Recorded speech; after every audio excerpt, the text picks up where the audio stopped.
Blank check with Griffin and David. Blank check with Griffin and David. Don't know what to say or to expect. All you need to know is that the name of the show is Blank Check. Oh, it's a wonderful night for blankies, blankies, blankies. Who will win? Is that it? You done? Hello, I'm Billy Crystal. I thought you were going to do that, weirdly. I saw that in my mind's eye. Yeah. I debated writing a full fucking song. A song, right. But then I realized I would only have my nominees vetted. Yeah, that's why you didn't do it. That's the only reason I didn't do it. Hey, remember that time I wrote 1/8 of a rap for a burger report? It was great. I got very ambitious and then in a And then weird turn of petered right events, out. could not take it to the finish line. Hello, everybody. My name's Griffin Newman, and I never take it to the finish line. I'm David Sims. I'm the Steve Martin to your Alec Baldwin. I mean, you're Billy Crystal. And you're Alec Baldwin, maybe. Yeah. Martin and Crystal. I'm the I guess I'm the Franco to your Hathaway. Oh boy, I can't bring him up though. Yeah. Shit. Yeah. God. God. All right. Anyway. Yeah, Off to a great start. It could be a fun episode. What a wonderful year for Hollywood. Hollywood. No, Billy, stop putting on blackface. Oh no. Yeah, God. He did that very recently. 2012. Yeah. Too recently. Yeah. Perhaps. Sammy Davis Jr. You know what else he did? The Katrina Jazzman. Yeah. You know what else he did in that Oscar ceremony though? He did Tintin face. Do you remember that? Yes, he did. In outrage He's to all Belgians, to all cartoon Belgians. 8-year-old man at the time. He was the emergency, like, oh shit. Yes. Like, Yeah, he was Eddie Murphy and Ratner. Yeah, Brett Right. Ratner's a scumbag, and Eddie Murphy went down with that ship. So Yeah. What a stunning turn of events. that Brett Ratner would turn out to be a scumbag? Yeah, especially 8 years after we found out he was a scumbag. Shocking. Which was 8 years after everyone. I just showed him the Billy Crystal as Tintin. It is. I had forgotten that. People complain about Tintin unfairly for hitting the Uncanny Valley, which I think the movie stylized enough that it doesn't rub Sure, we against it. talked about it on but our talk about Tintin Uncanny episode. Valley. That's literally a real human being in a wig, and it is the most. It activates It's all strange. the same receptors in your brain Yeah. that go off when you see a rubbit. It is. It's weird. It's a little weird. Tintin face. Oh. Ben, remind me to ask Pat Reynolds to Photoshop Billy Crystal as Tintin into the artwork for this episode. Great, I'm making a note of it. Cool. Thank you, Producer Ben, a.k.a. the Ben Deucer, a.k.a. the Poet Laureate, a.k.a. the Haas, a.k.a. Mr. Positive, a.k.a. Soaking Wet Benny, a.k.a. White Hot Benny, a.k.a. Dirt Bike Benny, a.k.a. the Meat Lover, a.k.a. the Fart Detective, a.k.a. the Poet Laureate, a.k.a. What was the Hello one you Fennel. said, Joe? Well, I did say something in the I'll email. find the email. And, The yeah, I totally Booker. forgot. The Booker. The Booker. The That's right. Booker. The Booker's a good one. He books us time slots. He does. right. That's his job. Yeah. It is. Don't you forget it. He's also the voice of reason. He's our finest film critic. Now, this is one that's going to come into play a lot, I think, today. Yeah. What's that? He's a close personal friend of Dan Lewis. That Oh, yeah. is. That's going to be True. relevant this year. And That's the going to be very tiebreaker, relevant perhaps. this year. And perhaps the tiebreaker. Yeah. We'll see. Yeah. Well, if you guess need so. my services, Yeah. I'm here to help. Sure. But Dan knocked it out of the park. He did. Oh, You've Dan seen was the movie great. now? Dan was Yeah. great. Yeah. Oh, We'll yeah. talk. He We'll talk sewed about it out a of the lot. park. He sewed it out of the. Sewed it out of the hem. Griffin, Yes. do you think I could take a shot at the graduated to certain titles? Please. Because I feel like sure. I Yeah, listened go to for it. enough Go of for this. it. Because I'll say Yeah, this, I've been struggling recently with doing them and getting them in the right order. I don't think I've gotten I don't know all if of I'll them get in them the right order, But let's but I see feel what, like I'll give it a let's see. shot. Okay. Producer Ben Kenobi, Sure. Correct. Kylo Ben, Correct. Ben Night Shyamalan, Yes. Ben Sate, Righto. Say Bennything, Mhm. Correct. Ailey Benz with a $sign. That's right. 100%. Yeah.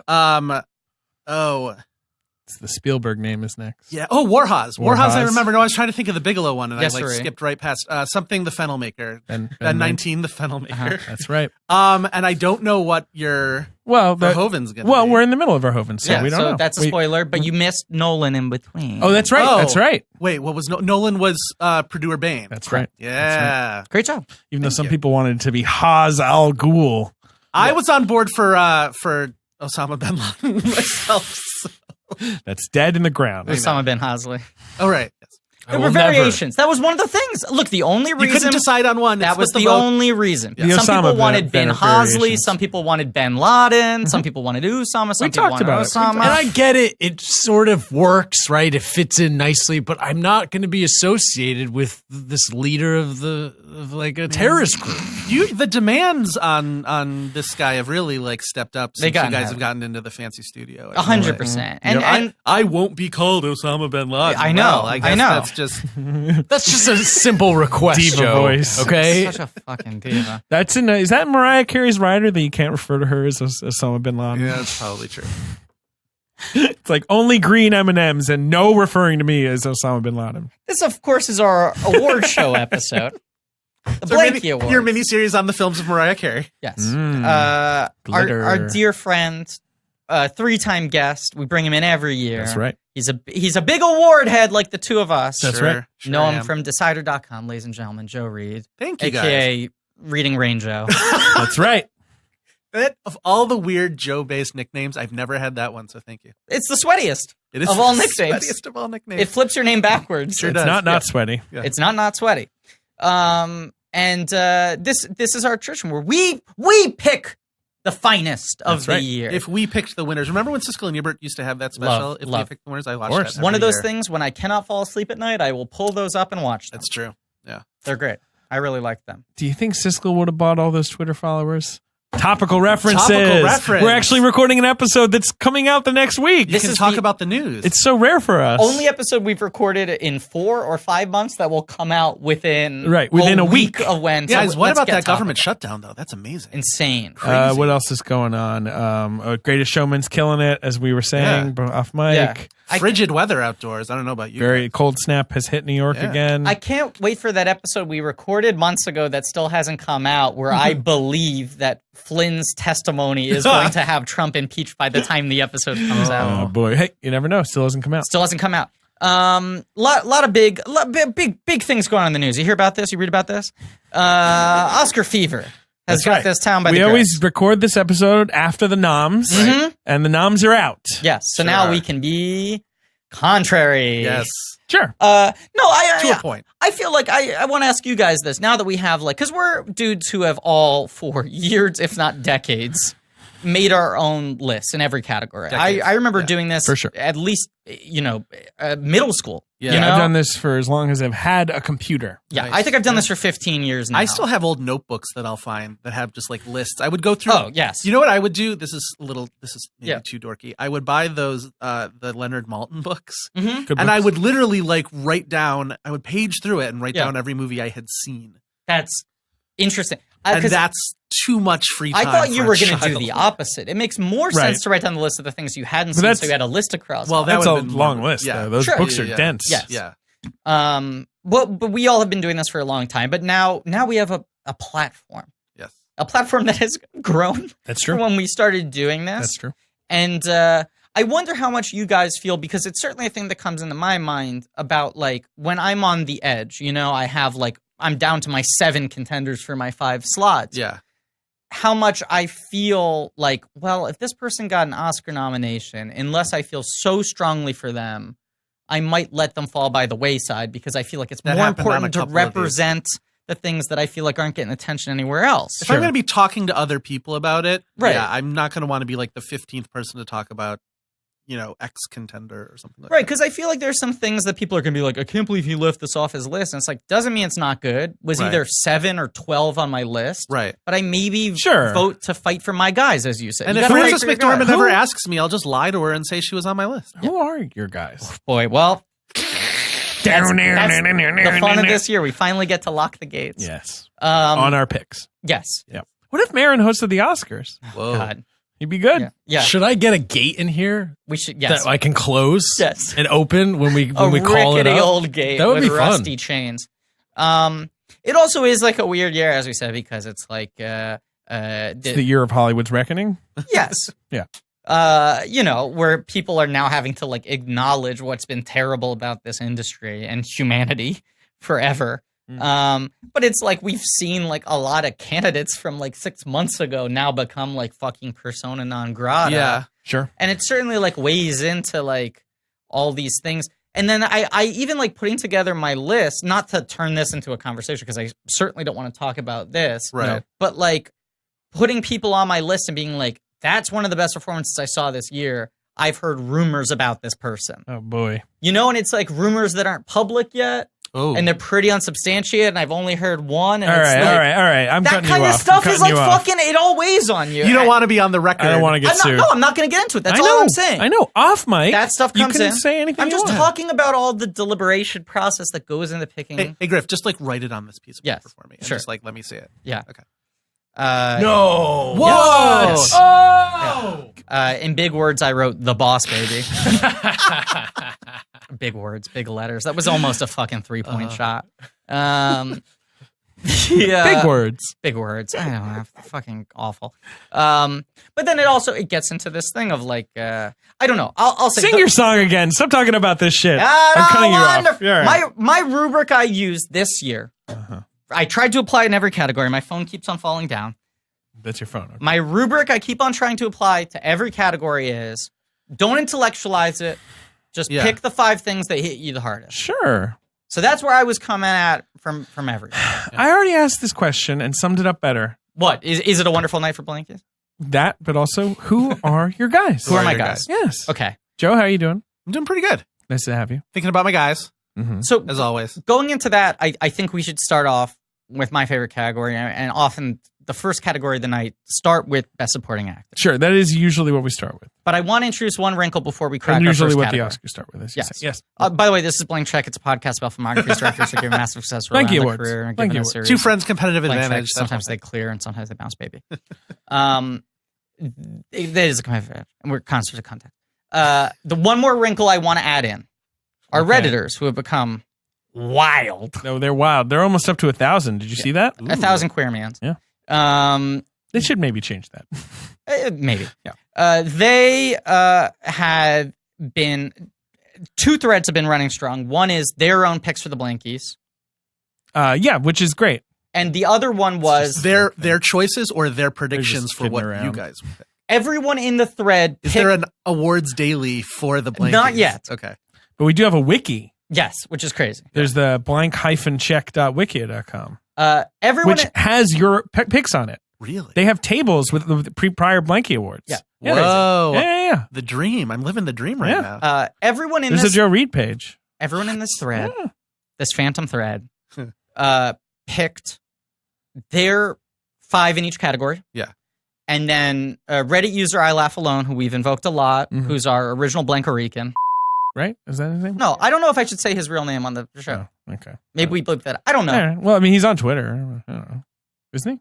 Yeah, I just feel like we've had issues in the past. Fair enough. Anyway. Anyway. Mm-hmm. Maybe we cut all of that out, and maybe I'm not saying what I'm saying right now.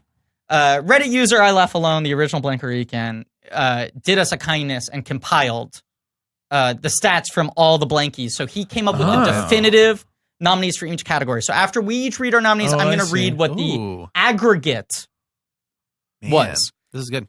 The other thing they've done, which we'll save for Wait. the end of the episode. Okay. Wait, how does he know? Is he giving you this later? What do you mean? Okay. How does he know the aggregate of our nominees? As of their nominees. Oh, okay. I see. Now it All makes the sense. Redditors Now that picked makes their 5. He aggregated, aggregated. picked the 5 consensus choices. Okay, fine. Do you do a preferential ballot? I don't know what he did. I don't know what he Stack did. everything into Okay. piles? All right. The second thing they did, which I'll say for the end of the episode, is they created a new set of awards called the Bennies. Yeah. That are sort of superlatives outside of regular categories that mirror Ben's nickname. These So we'll are the- save that. these are the real this awards. is going to be a long episode. This is going to be a 5-hour episode. All right. Ladies and gentlemen, our first category tonight is Best Supporting Actor. Who won our Best Supporting Actress last year? My best supporting actress last year was Lily Gladstone for Certain Women. Mine was Kate McKinnon for Ghostbusters. Mine might have been Greta Gerwig for 20th Century Women. I think that's that sounds correct. So right. they're now presenting together. Okay. Hello, everybody. The Best Supporting Actor. And Griff's nominees are. Okay. This is the toughest one. Oh, jeez. You're leading off and you're like, oh, boy, I don't know. Fuck. I hate that I'm going to do it. Okay, ready? Griff's nominees are. Sure. And this is Kate McKinnon announcing them. The Ghostbusters. The Griff's nominees are Patrick Stewart and Logan. Sure. You've praised him before. Angus McFadden in The Lost City of Z. Ooh. Interesting. It's a very Griffin Good performance. nominee. Willem, the friend of good cinema, for The Florida Project. Willem, the friend of Mooney. Ricky Jenks for The Shape of Water. And then balancing on the edge of a coin here, Mickey Stuhlbarg for Call Me By Your Name. Sure. Those are my 5. Those are pretty good. Greta Gerwig takes to the mic. Yes. So, all right, my supporting actor nominees in alphabetical order, as is dictated by the rules. Agreed. Jeez. Willem Dafoe in The Florida Project. All right, this is a twofer from the same movie. Okay. Lucas Hedges from Lady Bird. Tracy Letts from Lady Bird. Really strong choice. Tracy Letts gets Good that little like choices. parentheses. Also, the post. Also, Sure. you can't give him supporting for The Lovers. The but Lovers he's also is the very lead. good in The Lovers. He is. Jason Mitchell for Mudbound, and Michael Stuhlbarg for Call Me By Your Name.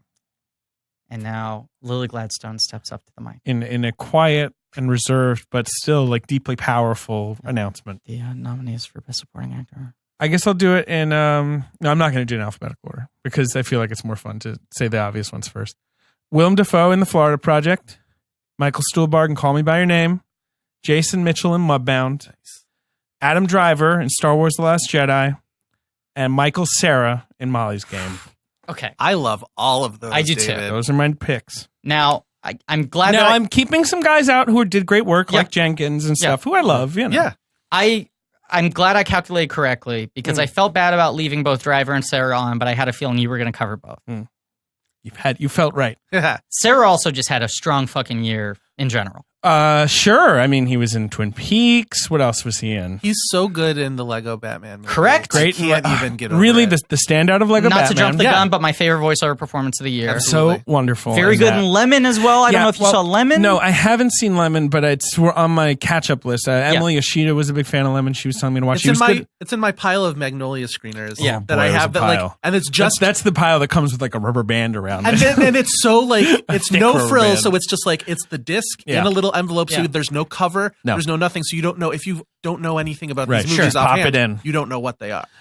He was also good in Person to Person, which is a little Oh, indie I need to movie see I that. saw Yeah, this he had year a that I fucking great enjoyed. year. He did, and he's got some stuff coming up next year that's exciting. So I'm sort of happy to have But Sarah he's back. such a good sleaze in Molly's Game. I It's a think. real good pick. Well, I guess I'm we're just starting with happy this. for him to be doing like, you know, the legacy of Michael Cera is he has this year where he His blows flash up in the pan and year, represents this thing, and almost immediately the knives come out. Right, and he's fleeing. He's like, I don't want any part of this. He Right. openly he kind of finished out his dance card of the movies he signed up to Right, right your after Nick and Superbad Nora's and Madden. your Right. Youth Right. and Revolts. Scott Yes. Pilgrim was the last of those. I think Sure. one of the reasons Scott Pilgrim flopped upon release was that this People were backlash was sick in of full him. effect. Yeah. And then kind of backed off and has been doing, a couple Sebastian Silva movies, some voiceover, but not doing much. And it feels like this is the year, especially Molly's Game, for him to be in a Well, larger film. Yeah. I want him back. He's such a This- fucking good actor. This is my argument for him in Molly's Game too, because Yeah. I think he has a great perspective on stardom Mhm. that makes because he's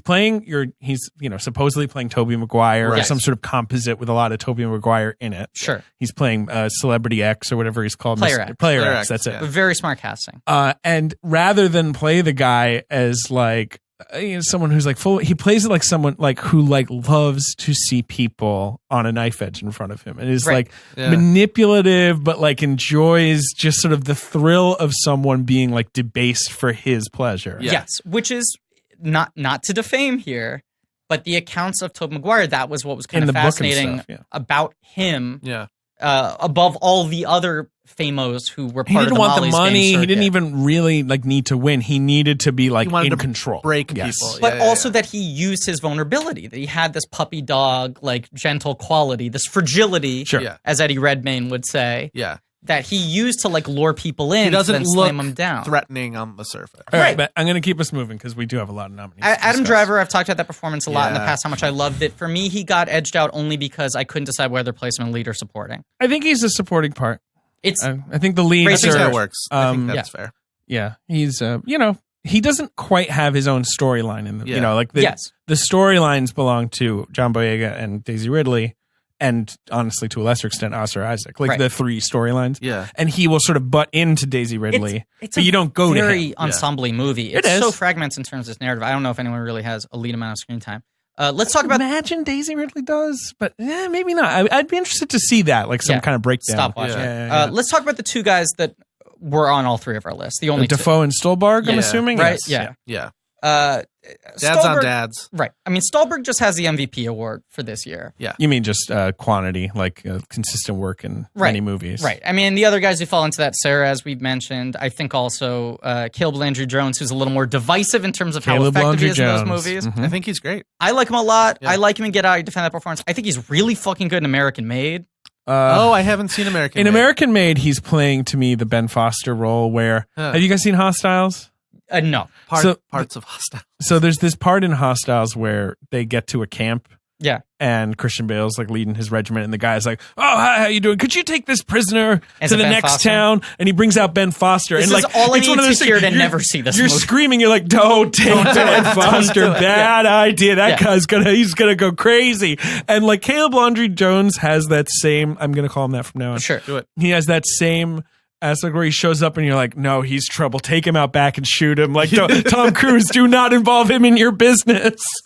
He's like wearing a Metallica t-shirt with the sleeves cut off or something. Just look at him. You know he's bad news. He could play Ben Hosley in Ben Hosley. He could 100%. I will say this. Really? Yeah. Well, he's Watch American Made and you'll he's a 100% redheaded get on board guy. with this. He's a little rangy. Yeah. And he's more pale and freckly than you, and he's Yeah. got like kind of crazy eyes, but like he's just one of those like you just don't know what he's gonna do. He would next, actually you be know? my casting choice. I think Yeah. he'd win the Oscar. It would revolve some reaching. I don't think he's ever shown the warmth and integrity of character that Well, you I think he have. did a little bit in the Florida Project. Close. Yeah. Close. Okay. You know, it would have to be a sort of Sean Penn and Milk for him to be able to pull you off. Right. And where they you're like, they get "Oh." him in and out of the Florida Project with like extreme like Yeah. swiftness. Yeah. Yeah. I think his part He of the doesn't have Florida enough Project, time to creep you out. his of it. part in that movie is just like to remind you that Willem Dafoe is not like stuck here. Right. Like he Yes. has Yeah. another life he could leave. Right. Lead. I'll just say this one note about An actor we have not nominated. right Caleb Laundry Bag Yeah. in American Made, because it's a hammy performance. Yes. But I also think I went up for that role, Oh, did you? and that role is like 75% invented by him. Not that how he changed the dialogue, but how the Oh, character so this was. is a behind the scenes pick. Yeah. It's a little biased in that sense, but in terms of how the role was written and how the real guy was, I think he turned it into something a lot more interesting. But anyway, But I didn't we didn't nominate nominate him. Yeah. Defoe, He's just fucking solid as a rock. Picture of decency, and Yes. you wouldn't always say that about a Willem Dafoe character, That's which is what's I think stunning. what also makes me so impressed by Talked a lot about how hard it is to play decent people, it. Yeah, and he's the last guy you expect to be able to do it that well. but he's not like sad decent. Like No. you don't really feel bad for the character. You're just sort of like, oh, I'm glad he's here. I'm glad I'm glad he's around. You're always glad that Right. he's on and screen. when he's an there. audience surrogate in the best way, where he's not someone I'm Yeah. supposed to glom onto, but Yeah. more someone where I'm like, oh, there are more perspectives going on here. Because you're watching the movie for the first 20 minutes and you're like, this girl is running wild. Yeah. Yeah. Like, I love it, but like, what the fuck is this? Yeah. He also He's the heart of the movie. He's the Like, heart of as the much of a movie. cliche as it is Yeah. to say. Yeah. and it's very difficult, I think, to be that much of an established actor, work with non-professional actors, and not stick out like a sore thumb. And he Sure. doesn't. In a way, not make them look bad. Talking He's to got the a lot birds. of Ginger Rogersing to do in that role. The best thing I heard someone say about him, I forget who it was, but after seeing the movie at the New York Film Festival, someone said the thing that's stunning about it is he's stripped away almost every element of what we associate with being Willem Dafoe's star persona, but still makes himself the most compelling person on screen. Solberg? I mean, Good. just fucking like take it home. It's like a Beatrice Straight performance. I will maybe push back about He's that a little in bit. it more, though. He's and also 100%. and it's not just that one scene. I agree. I think he I has like him little in the other moments scenes. Gentle in all hand. those other scenes. Yeah. The scene where there's a scene in the movie where he's going through because Armie Hammer plays not his student but a student Yes. who has come to sort of stay with him but also sort of learn from him. Right. And Stuhlbarg is going through this like slideshow of I love this is my favorite scene in the movie. sculptures Yeah. of like art And stuff. they're talking about how erotic it is and how athletic. Right. And, And yeah. Stuhlbarg walks this line of, and it's this thing he does in that last scene too, where it's just like, how much does this guy know? Right, It's this plausibly knowing, but plausibly completely like placid Yes. and innocent, but he's like sort of underlining these points about like attraction in the movie. Yes. And it's very smartly scripted, but I think Stuhlbarg plays it so well. He's such a person in those movies when he could just be like dad. Yeah. And like instead, like it's a full bodied character. I've seen that movie a lot. Like there's the scene where he's like, you know what, I'm going to take a swim. Like things that don't need to be in the movie. Yeah. I love at the end when he's on the phone and should I spoil the plan? Maybe I won't spoil it. Yeah. I'll say, I mean, because only 3 people in the country have seen it apparently now because Sony Pictures Classics doesn't have their shit together. SPC. I compare him to Beatrice Straight only in that he's got that just fucking like finale pocket drop killer scene, grab you by the heartstrings kind of thing. Breaking news: Ben Google image search Caleb Landry Jones, and he is not happy. Oh no. No, it's fine. He'd have to transform himself. He's more methed out than you, like no question. Hey, He you know plays what? a lot of methed out guys. I like gritty. But like here, just What shuffle wait? around. What? There's Yeah, some I was going to other- say, what movie are you looking at him in? Because that's also that makes was a the difference. American Made was the one he summoned. Oh, I mean, come on. I mean, See, look, he's a fucking cool punk dude. Yeah. He's giving the finger on the red carpet. Like that. We got to add this to the blank pictures slate. Yeah. The thing I was going to say about him is he's kind of like Benicio del Toro and Sicario, where what's beautiful about it is he's kind of just like laying in wait for most of the movie to really kind of pounce. Sure. But everything he does up until that point is still Also, It's exquisitely building measured. out, like the scene Right. wouldn't work were he not, But then that monologue is the equivalent of like, and I'm telling you I'm not going. Like it's Very essentially good. like Right. a Broadway ballad. it's also just through dialogue. it is such a feat in any movie, even like an arty indie movie, to demand silence from your audience and your movie for you to talk. Yeah. Because the longer you do it, the more people are like, this seems fake. Like, he's talking too long. This is fake. It's a monologue. I'm in a play. You know what I mean? And he doesn't ever let that happen. And if you look at the Can't believe he wasn't nominated for an Oscar. I know, crazy. It's so stupid. If you look, I think It's a tough category. I mean, no question. It's very stacked. And I think the Hammer category placement fucked him. Well, yes. Yeah. But if you look at the written monologue in the script, it's a lot shorter than you think it is. Right. Yeah. In terms of what's actually being said, because it's not just dramatic pauses for the sake of dramatic pauses. He plays so well a man considering every word carefully. Yeah. Which takes time, but he earns it. I read that book after it had premiered at Sundance. I didn't see it at Sundance. Yeah. I wasn't at Sundance, but I knew the actors who were in the movie. So you read a post-premiere, but pre-you You knew who was in it, but you had I to knew see who it. was in it, and I pre-post. knew that Stuhlbarg was getting. Don't get me hung up on pre-post. I can't do it. No, keep going. I knew that Stuhlbarg was getting a lot of good reviews for this monologue near the end of the book. So once I got to that point, I'm like, oh, this has got to be it. Yeah. And so reading that and you're reading it in the book and like it really like it affects you emotionally. Yeah. And then, but I was going into the movie. I'm like, well, I wonder now that I've read this and I've experienced this, it won't be new to me. Yeah. I wonder if it'll get to me the way it was. And I saw it at TIFF with sitting next to David. First movie I saw at TIFF. And our friend Katie Rich. And I'm just like, I mean, it's not a new story to be like weeping, crying at that scene, but like, holy gosh. And then the ending is just so great. It's sort of the way it washes over you. But anyway, we got to keep moving. Who are some other people we want to talk about? Ricky Jenks is my favorite. There's not much to say. It's just like one of the most emotionally effective performances. It's another heart of the movie performance in a way. Yeah. And, but I think that's such a tough character to make a caricature. This sort of like sad older gay guy. You know what I mean? Like, and he doesn't do it in a way that feels like something you've done. And the scene where he has to verbalize what Sally Hawkins is signing to him is like kind of a magic trick in terms of it's a total magic trick. I just remember Del Toro. The last one at the pie shop is amazing. The scripting of that scene where he's like, it was so hard to find a way, right? To get that because it wouldn't make any sense for him to say what she's signing because he understands what she's signing. Right. And I just had this idea where it's like, no, she needs to know that he hears it. Yeah. And by saying it, that's how she knows. He's also one of my ultimate guys. You talk about who are your guys. Yeah. Jenks he's is the best. near He's the a top. god. He's the god. And, there was a thread. Was he on your list? Wait, he wasn't. He would have been my top 10. I'm very glad he got an Oscar. I had to put him in there. And after we did the Shape of Water episode, the Weight of Water episode with Karen Hahn, there was a thread on We the now Reddit. know how much it weighs and is what shape You it know a is. lot about water I at really this point. You're kind of backed water into Can't a wait for corner. the sound you're of narrowing water. it down. Yeah. The look of water. There was a thread after the Karen's Boys thing about like, what is your type in the Yeah. way that Karen defined what her type of Yeah. person is. And my ultimate type is best embodied by Richard Jenkins now, which is like super frazzled, haggard looking Yeah. man of surprising sensitivity. Yeah. There You was know? the one day at Toronto, I was standing in line with Esther Zuckerman and Mhm. Matt Jacobs and Oliver Whitney, and we were talking about They're a little threesome. That those things. they're so fun to run cute. into at like all of these events. They're a good group. But we were talking about, because we had just seen Florida Project and something else, and we were talking about Trio. the Oscar contenders, and we were like, Competitive Defoe, threesome. Stuhlbarg, Jenkins were all the ones getting the Oscar Yeah. buzz, and I'm like, what a great what a great dad. Like, Jenkins isn't a dad, but he like has a dad vibe Yes. towards Sally Hawkins. Well, Well, right. That we didn't really, I didn't really see it coming at that point, but Sure. like it was those three, and I'm like, this is a really good year Yeah. for supporting actor dads, because just missing my list was Ray Romano in The Big Sick. Very Super nice fucking Great dad flawless. Yeah. character. What did you do? Yeah. What did you do?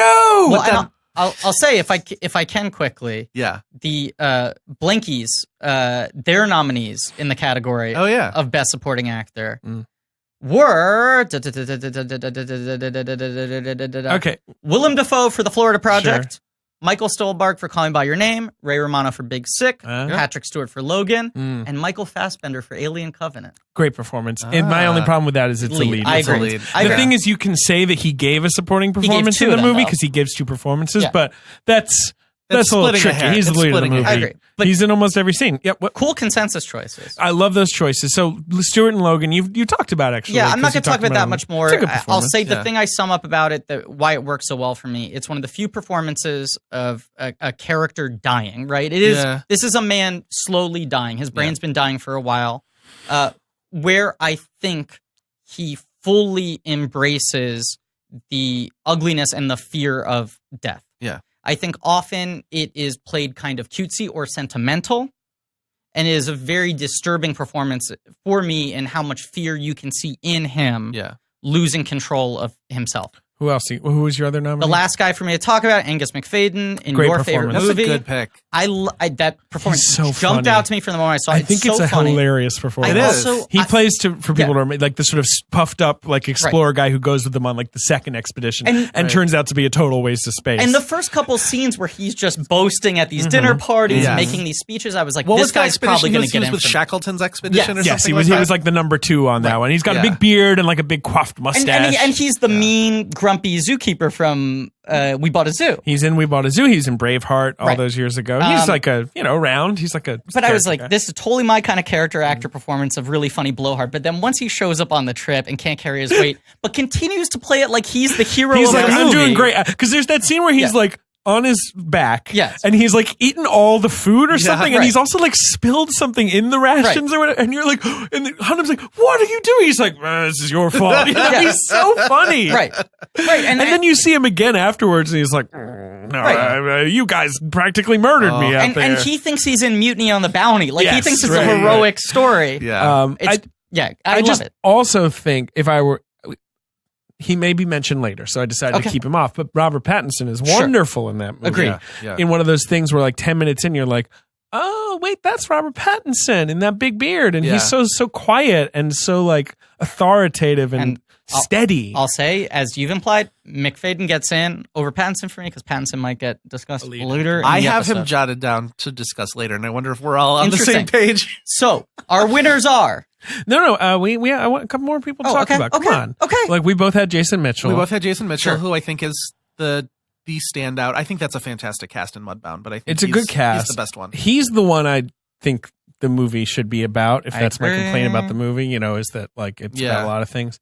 I he's get so that. good in that movie. He's really good. I think I would maybe agree with that more if I didn't also really love the Carey I Mulligan love character. the Carey Mulligan character, but it's I feel like I got like 2/3 of a movie from each of them. I hear like, you. you know, One of the only movies I've ever seen where I actually think the argument that it should have been a miniseries? miniseries is valid, because I wish I could have gotten like a full fucking episode on each character. That's fair. Did you have anyone else, Joe? I had the two Ladybird guys. I had Tracy Letts and Lucas Hedges. Hedges I in that want- breakdown yeah. scene is Unbelievable. phenomenal. He's great, become but he's such a perfect sweetie in pie. such like the scene where he auditions with Giants in the Sky. They're a It's like giant. is both funny. The cut yeah, to it, right. everything in that scene is funny. Every cut to every song is perfect. But he's so like earnest teenage musical auditioning kid, But it- and And even the earnestness of when they're together, the scene in the field where he doesn't want to touch her where they're naming the boobs. star. Yeah, I think that movie asks so much of his actors because it's so short and it's so fizzy. So Yeah. it's like when Hedges pops up, we need to get his whole character in 30 seconds. and you really do. and the same with Chalamet, and the same with all those like smaller characters, and It's like the Stephen most- Henderson. I was you going know. to say, Stephen Henderson, if he had 2 more minutes of screen time, So would have good. made my 5. if the SAG the award scene was where voted on, they do the crying Oh, audition. yeah. Yeah, go on. Sorry. If yeah. the SAG Ensemble Award was actually like the best ensemble and not just That's fucking it. what Best everybody's picture. favorite It's movie that. was, that's the best ensemble of Agreed. the year. Agreed. And Tracy And Letts is Tracy the boss Letts, bitch. We've again, talked that's about another He's a it. boss dad. bitch. That's He's a another- boss bitch. that's another I great interviewed dad. him, and he was lovely. Did you really? Breaking news. Humble Oh, that's brag. wonderful. Our winners. Okay. My winner is Patrick Stewart and Logan. I'm sticking by it. I can't believe I'm that you affected by spoke that up for it. performance, especially since I'm not crazy about the movie, which I can now say again because I'm kind of not crazy about You can the say it movie again either. because you're not auditioning for a Mangold project. Yeah, congrats. But I talk shit about the movie, then I really wanted to get cast in a James It's- Mangold movie, and then the movie got canceled. definitely the best performance in a movie that's secretly a Western. It Oh, is that wait. it wins that. David, tell me more. And we It's- can't. it's It's, a too secret. hot. It's It's a too secret. off the record. Fucking secret. All right. Off the record. Your winner, Joe Reid. My winner is Michael Stuhlbarg. Yeah, I fucking think he's killer. the best. He's the best. And I think I know where David's going with this. My winner is Willem Dafoe. And I believe, A if good I'm not winner. mistaken, let me double check this. The Blanky community also picked Willem Dafoe. That's my performance of the year. And the minute I saw it, I was like, I think that would, like, if you asked me to pick like best actor, no gender, no supporting versus lead, Yeah. he would be my winner. Yeah. All right. Love that performance. Okay, I guess it's time to go on to the next category. Ding dong. Oh, hey Joe, Hey. Ding dong. get the door for me. Ding dong. All right, please, I'll will get the ya? door. Thank you. Hi, everybody. Oh. Hi. You probably can't see me because I'm standing at an angle. Wait, are you a 2-dimensional person? It's me, Flat Stanley. Okay, all right, from Flatland. No, this really? I don't know who you are. I feel like this is a very accessible reference. Flat Stanley, popular children's book character. Is this really Oh yeah, This I isn't remember landing you. at all? I remember you. I think I had you. big deal? Like yeah. Yeah. Boy, he gets flattened. Mm-hmm. Has to Makes send sense to himself me. in the mail to see people. Oh, okay. Wait, what? I might have a guess as to what you're here to talk to me about. Well, as you know, I live right next door to the Audio Boom Studios. Sure. So you flapped on over. One apartment over. Mhm. Now, I got to send myself places when I want to get places, Makes sense. which is pretty nice. It saves money on travel, Yeah. right? But the problem is, I'm lazy. Okay. I don't like to leave this building. Well, no, so you're flat. Hard for you to move around. Exactly. Yeah. Thank you. You're flat The now. whipping winds, Yeah. the of New York course. winter. Yeah. It's what we all take for granted. We can just walk to places. Right. So I've been going to every other office in this building, knocking on the doors, asking if anyone knows a better Stan, way for Stan, me listen to up. not leave my home, but also get myself shipped out in the mail. Well, you know how you can get anything online or on demand? You know, anything these days. I've heard rumors, sure. Well, do you know you can even get postage on demand with stamps.com? Whoa, what? You can print real U.S. postage with stamps.com for any letter or package Yeah. right from your home or right from your office. Let's say I have a desk in the corner of my living room. Sure. Could I print it from there? You can print it 24 hours a day, 7 days a week, whenever you want. Well, that sounds incredible. They'll even send you a digital scale so that you can weigh your letters and packages and print the right amount of postage every time so you're not paying too much. Oh, God, I hate stepping on that scale. You know what I'm saying? It's, Even for it- flat people. no, you know, it, it's it, kind can, of it common. can be, you know, a real relatable. reckoning. It's true. I'm just trying to relate to you guys because I really thought you'd all know me by I reputation actually from when had I a walked Flat in. Stanley book as a kid. I think It's- everyone did. I'm not trying to pat myself on the back, but I'm a very, very popular character. Stan, chill out. Look, will it chill you out if I tell you that it's so easy to use stamps.com? You just click, you print, and then you mail, and you're done. It's a no-brainer. Yeah, I mean, that does calm me down. It'll save you so much time. You can access all the services of the post office right from your desk. It's Yeah. never been easier to send out your letters and packages. You just have to understand, my frustration stems from the fact that I am a now adult version of a children's book character. I'm with you, Stan. So my career is kind of done. Right. Do you know what I'm saying? Well, that's why you need to mail your resume out a lot. Yeah, well, Right? That as well. Yeah. Yeah, I mean, I more, trying to mail myself out. But it's, Sure. no one's writing books about old flat Stan anymore. If you want now to mail he's yourself 45 out, years you old. step on the scale Yeah. and you print out the postage you need using stamps.com, and then you can, That's the thing. get Everyone, yourself wherever you everyone want likes to go. a flat guy when he looks like Jacob Tremblay. Once he starts looking like flat Dennis Franz, suddenly the offers start drying up, So it'd be nice to be able to save money, Well, at Blank Check, we're all really busy, so we rely on stamps.com to print out shipping labels so we can send out our prizes and all our mail, and it couldn't be easier. I'm very close to being convinced, but I would love to hear some sort of, I don't know. Offer? Special. If I could get a special offer, I don't want to sound greedy. Okay, well, we have a special offer with stamps.com for our listeners that include a 4-week free trial, plus postage and a digital scale, no long-term commitments. You just have to go to stamps.com. You click on the microphone at the top of the homepage and you type in check. Okay, so I check to make sure that I've typed in something at the box, and what is the thing I type in? Check. Oh, great. That's stamps.com, enter check. Wait a second. And you get 4-week trial, plus postage, and a free digital scale, no long-term commitments. Wait, Ben. Did they just turn on the AC in here? Oh, yeah. Let's get him out of here. Let's get him out. Oh, there he goes. All right. Griffin, you were weirdly quiet for all that. Did he frighten you? I'm starstruck. You keep fucking Flat Stanley? Are you kidding me? That guy's massive. Best supporting actress? Best Are we doing supporting Let's do it. actress. I'm down. I'm ready. And I guess our winners from last year come out to present the award. Oh, sure. My winner last year was Mahershala Ali. Oh, you and the Academy. That's My right. winner Agreed on last that year one. was also Mahershala Ali. I think you had a different one. I did. I had Alden Ehrenreich. Well, or Hail who Caesar. was my number Han two. Solo himself. And Yes. it's two Mahershalas and Alden Ehrenreich coming out to present. Oh, God. And we're all like, hey, Alden, how's Han Solo going? No comment from Alden. I feel like Alden is under embargo, and also, I hope he crushes Aren't we all it. very excited for that movie I now? hope he crushes it I do too, too. but Yeah. that's gone from a movie where I'm like, well, look, I think it's going to be fine. It'll probably be a little like Yeah. routine because Ron Howard had to pick up the pieces there. To me being like, is this a disaster? How is Like, there nothing? how have we not seen a thing? It's the portents are bad. And Alden is currently standing on stage butting his nails because we won't stop talking about this in front of him. Sorry, Alden. It's weird of Billy Crystal to go on and on about how bad the Han Solo movie looks. Han Solo, more like Han Nolo. And now Alden Ehrenreich steps up to the mic to announce Joe Reid's Yes. Best Supporting Best Actress supporting nominees. actress, best performance by an actress in a supporting role. Tiffany Haddish in Girls Trip. Woo! Sylvia Hoeks, am I pronouncing that right? Yeah. In Blade Runner. 2049. Leslie Manville in Phantom Thread. That's Elizabeth Marvel in The Meyerowitz Story. Joe! It's a Joe pick. That's a Joe pick! It's a real pick Joe is pick. what it is. And Laurie Metcalf in Lady Bird. Sure. All right, Mahershala number one. We'll say. Mahershala Ali steps up to the mic Okay. and with a commanding but powerful silence and stoicism says the nominees are Holly Hunter in The Big Sick, Mm-hmm. Ella Rumpf in Raw. Such a good pick. She's Fucking good. thank you. Such a good I'm gonna mess up her name, but Bria Venite Yeah, Venati? I'm not sure how you say Sure. your last name. in The Florida I Project, support you with that. Mhm. Laurie Metcalf in Lady Bird, and my fifth nominee is Connie Britton in Beatrice at Dinner. That's another good pick. Fuck the world. Griffin, I just Seriously. want you to look and see what my sixth place best supporting actress choice Ella is. Rumpf in Raw. That's a really Wow. good pick.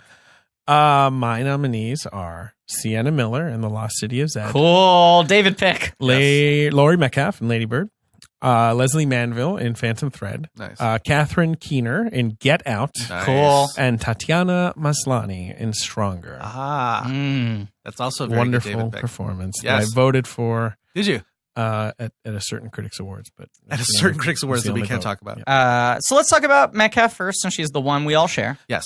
She's also okay. Yeah. Here's the thing about Laurie Metcalf. Sure. She's a very good actor. Yeah. Very true. And I feel like for very long she's been underrecognized despite being like this legend of theater, because she a doesn't- fucking theater and 75-time TV. Emmy Award She almost winner. never does movies. She hasn't done a movie in like 15 years. I had friends over a couple weekends ago, and we were going to watch something else, but we sort of had some downtime. So I was like, hey, guys, you want to watch the Laurie Metcalf scenes in JFK? And I said it as a joke, and they're like, no, we have to watch the Laurie Metcalf scenes in JFK. She's so good. She's one of the... Susie Cox, right? Yes. She's Archie Cox's, right, yeah. Wait, is she a person? Someone? No, keep talking. Okay. I can't remember who She's one of Kevin Costner's investigators. Right. Sure. Yes, And she yes, comes yes, back with yes, like she is a real person. There are yes. two scenes where she comes back with like her findings on the Oswald stuff. And they've, as everybody does in that movie, has this like real cornpone Louisiana accent that nobody really has down, but like she's making the most of it. And it's all exposition. That movie does such good stuff with exposition, and she just makes it sing. And Lady Bird, she does all of that, and yet also gives this like, lived in finding all the nooks and crannies of this woman. Like she's it's such a just like clear. She's like It's invisible. an authoritative performance. And she makes it look so fucking easy. You never sense effort from Laurie Metcalf Not to even when communicate something. she's got crying scenes, she's got yelling scenes. Yep. Like it's not like it's a small performance at all. Yeah. She's playing a huge personality. Right. Yeah. Like this immense personality that is clashing up against her daughter, who's another immense I mean, personality. it's the second best mother role she's ever played. Yeah. Behind the Toy Story trilogy. Yeah, I was waiting. I was just waiting for that. Andy's I believe mom. she's going to be in Toy Story 4. She's Fucking listed. cancel That's also it. a Put it out of its character. misery.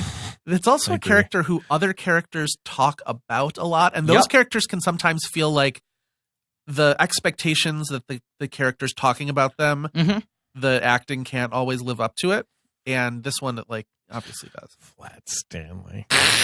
I was starstruck. I don't know. I think that totally tracks, and everyone's going to really like it. Did we have any other shared? Because Manville was No, on that mine was and on- Joe's. Yeah. But that I mean, she's in my 6 through 10. It was just about She is fighting for my people. phenomenal. She is. I agree with that. Tiffany Haddish. Great performance. I'll tell you why I left her off. And it's because you love Regina King so much. Regina excuse Hall? me. Sorry, Regina Hall. Excuse me. Regina Hall. Regina Hall. Yes.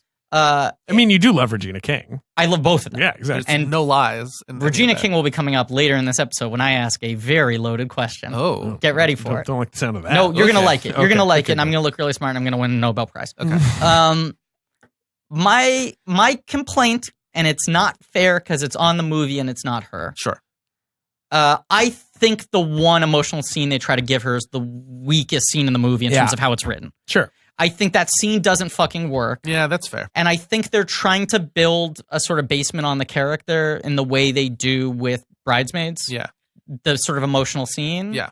And it dings the performance for me a little bit in a way that isn't on her, but it somehow loses a little bit of shine for me. I think Probably would have been my 6. I think yes, and I She's think that's great. fair. I think Yeah. the fact that anytime there's a performance that elevates a movie to that degree, You And gotta it was give such her a real hard for Star me is to leave Born it off. performance. Yeah. Even though I had loved her in like the Carmichael show. It's not like Oh, she I was loved her on the anonymous. She's Carmichael great in show. Keanu, but like Yeah. it was still Yeah. like, oh wow, Yes, like, 100%. you know, She yeah. just fucking owns that movie. And it's the best comedic performance of the year, no question. absolutely, yeah. But Manville rules. She's almost as funny as Tiffany Haddish. I'm so glad she got nominated just because I couldn't believe we'll that get she got clip- nominated, kind we'll- of. We'll get that clip of her. Don't you pick a fight with me? Don't you pick a fight with me? It's the and Ben and I were talking before the podcast about how I was sort of middling on Phantom Thread, but man, everything that Manville does in that movie, I love. I'm biggling on Phantom Thread. You are. Big. You know that adjective we always use is biggling. And then we just had a bunch of randos. Yeah. So, So Ella Rumpf is just one Yeah. of the she's the sister, She's right? the sister in Raw. Good performance. and it's an incredible performance of confidence and hedonism. Yeah, she's good. You know, she's just having so much fun doing such outrageous things. There's an element of just her being so fucking captivating. Like she's a very charismatic, Well, that character has to engaging be the girl that the younger sister looks up to. Yes. Yeah. And yet has to be fallible because Have you seen of Raw, everything that Ben? happens. Right. No. I kind of feel like you would like it Yeah. because it's about a bunch of punk teens, college kids, Dental, but then also dental they're eating students. each other. Or veterinary Who students. are We'll what? talk They're more about it eating each other. later. Eating each other? Yeah, some cannibalism. We'll talk going more on. about it later. Chill out, Jesus. Who else was on your list? Who else was on my list? Connie Britton. She's great in Beatrice that at movie. dinner. She's always a good actress. I was not fond of that movie. Oh, Yeah. that's interesting. I like that movie a lot. I did too. I think that performance is an incredible depiction of a very insidious type of racism Sure. that is the super performative, Yes. arms outstretched Oh, we love her. We love Beatrice. until it becomes in any way detrimental to their own well-being. Even a little bit. Even Like, a yeah. little bit, the tiniest bit. Yeah. That sort of very performative empathy. Yeah. And she's a great actress. Lithgow from that movie just missed my supporting actor list. Also very He's close really for me. good in that. Yeah. Bria Venati. Yeah. I mean, like a stunning performance from someone who had previously only done Instagram sketches. Yeah. And that's a really fucking difficult character. There's a lot of range there. Yeah. And you have to, for the movie to work, you have to be feeling bad for her very often, despite her constantly doing the most infuriating thing she could at any possible moment. She is Yeah. infuriating. But As a victim of circumstance, you know. She doesn't ever like create these little moments of false sympathy though. No, She doesn't give which you is- outs. That's the beauty of it. Yeah. Yeah. And at the same time, she is somewhat lovable, right? Like Mm-hmm. right at the start where she's like, Mooney, I'm such a horrible Yeah, mother. yeah. What am I going to do? And you're like, well, I mean, she did literally like just spit Right. on someone. Right. But you also, by the end of the Mooney, movie, she's go, such a scam. by the end of the movie, you go, she certainly could have a more responsible mother. Yeah. She will never have a mother that cares about her more than this woman does. Yeah. You know, Well- it's not just about it being her own child. She just doesn't know how to properly Their raise a final, child. of course, she has But no it's not idea for lack what of she's trying. doing with that Yeah. final meal they have together. Is Yes. right. Is that's like the best she can do in terms of like trying to provide some sort of like Right. happiness to Right. a kid. But she's shitty in some aspects of motherhood. Yeah, I you know, would it's say. like a couple mistakes made. And then Holly Hunter's my mom. We'll talk about this more in a future episode. So good at looking at people. So good at Yeah. looking people.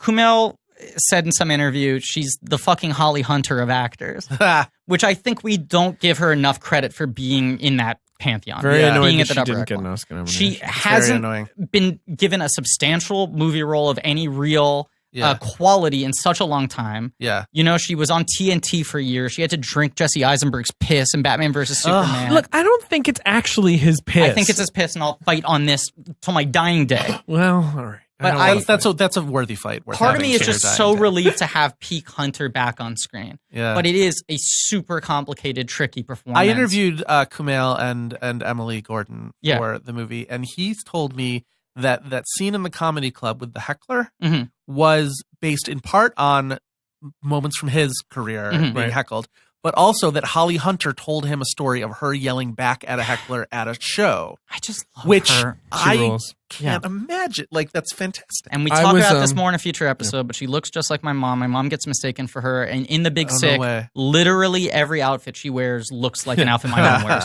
Every item of clothing, it drives me insane. She rules. I was on set for the filming of that. You're kidding me. Oh, Of the heckler brag. scene. No way. And she's so small.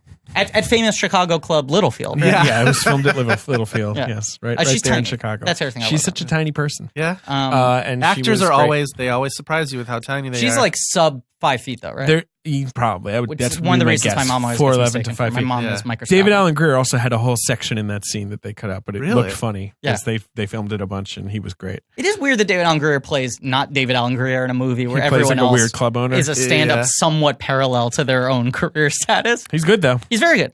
And so those were yours. Who else did you have, Joe? Oh, I had Sylvia Hoeks from Blade Runner 2049. She's the best one. She jumped onto mine the second time I saw the movie. The Carla first time I saw the Jury movie, I Fucking liked rules. it, but That movie didn't rules. love and it. She rules. Carla she- Jury is also fucking great in that movie. Yeah, she I is. don't love that Interesting. character. I love that. I love her. Yeah, I'm maybe out on that. Okay. I think Sylvia makes such a dynamic impression with that character, who is essentially, just the semi unstoppable Right. She's the villain Terminator. force. Yeah, exactly. Yeah, it's a really good way to put it. Yeah. She's the Terminator.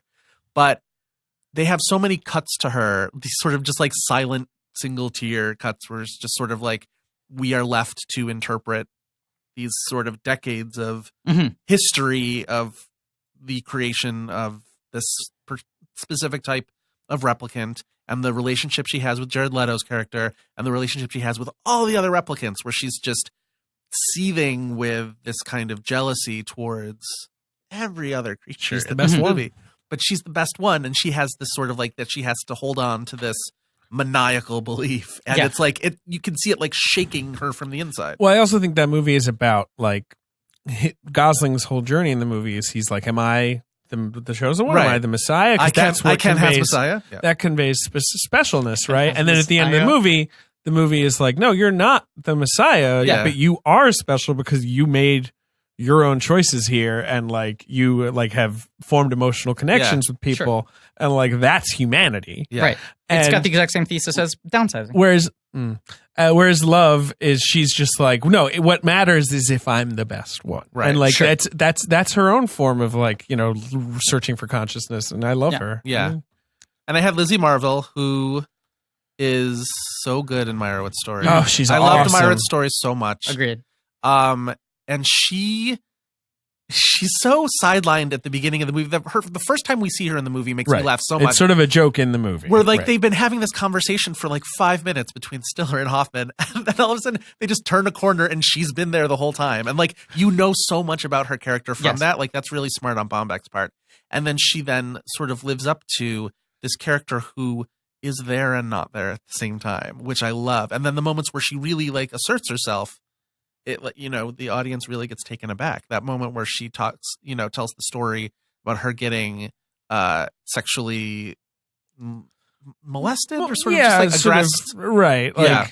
Like someone was creepy Someone and was- touched her. yeah. Like an uncle, or I forget some family member, right? Or maybe it's like a family friend. I'll file that Yeah. as a molestation. We can. I believe it was an Yeah. over the clothes molestation. Yes. Still- It's all, We don't need it's to all bad No stuff. good. talk semantics. Very bad. Oh, shit. bad Don't stuff. do it. Yeah. No good. Very bad. Don't do it. Don't do it.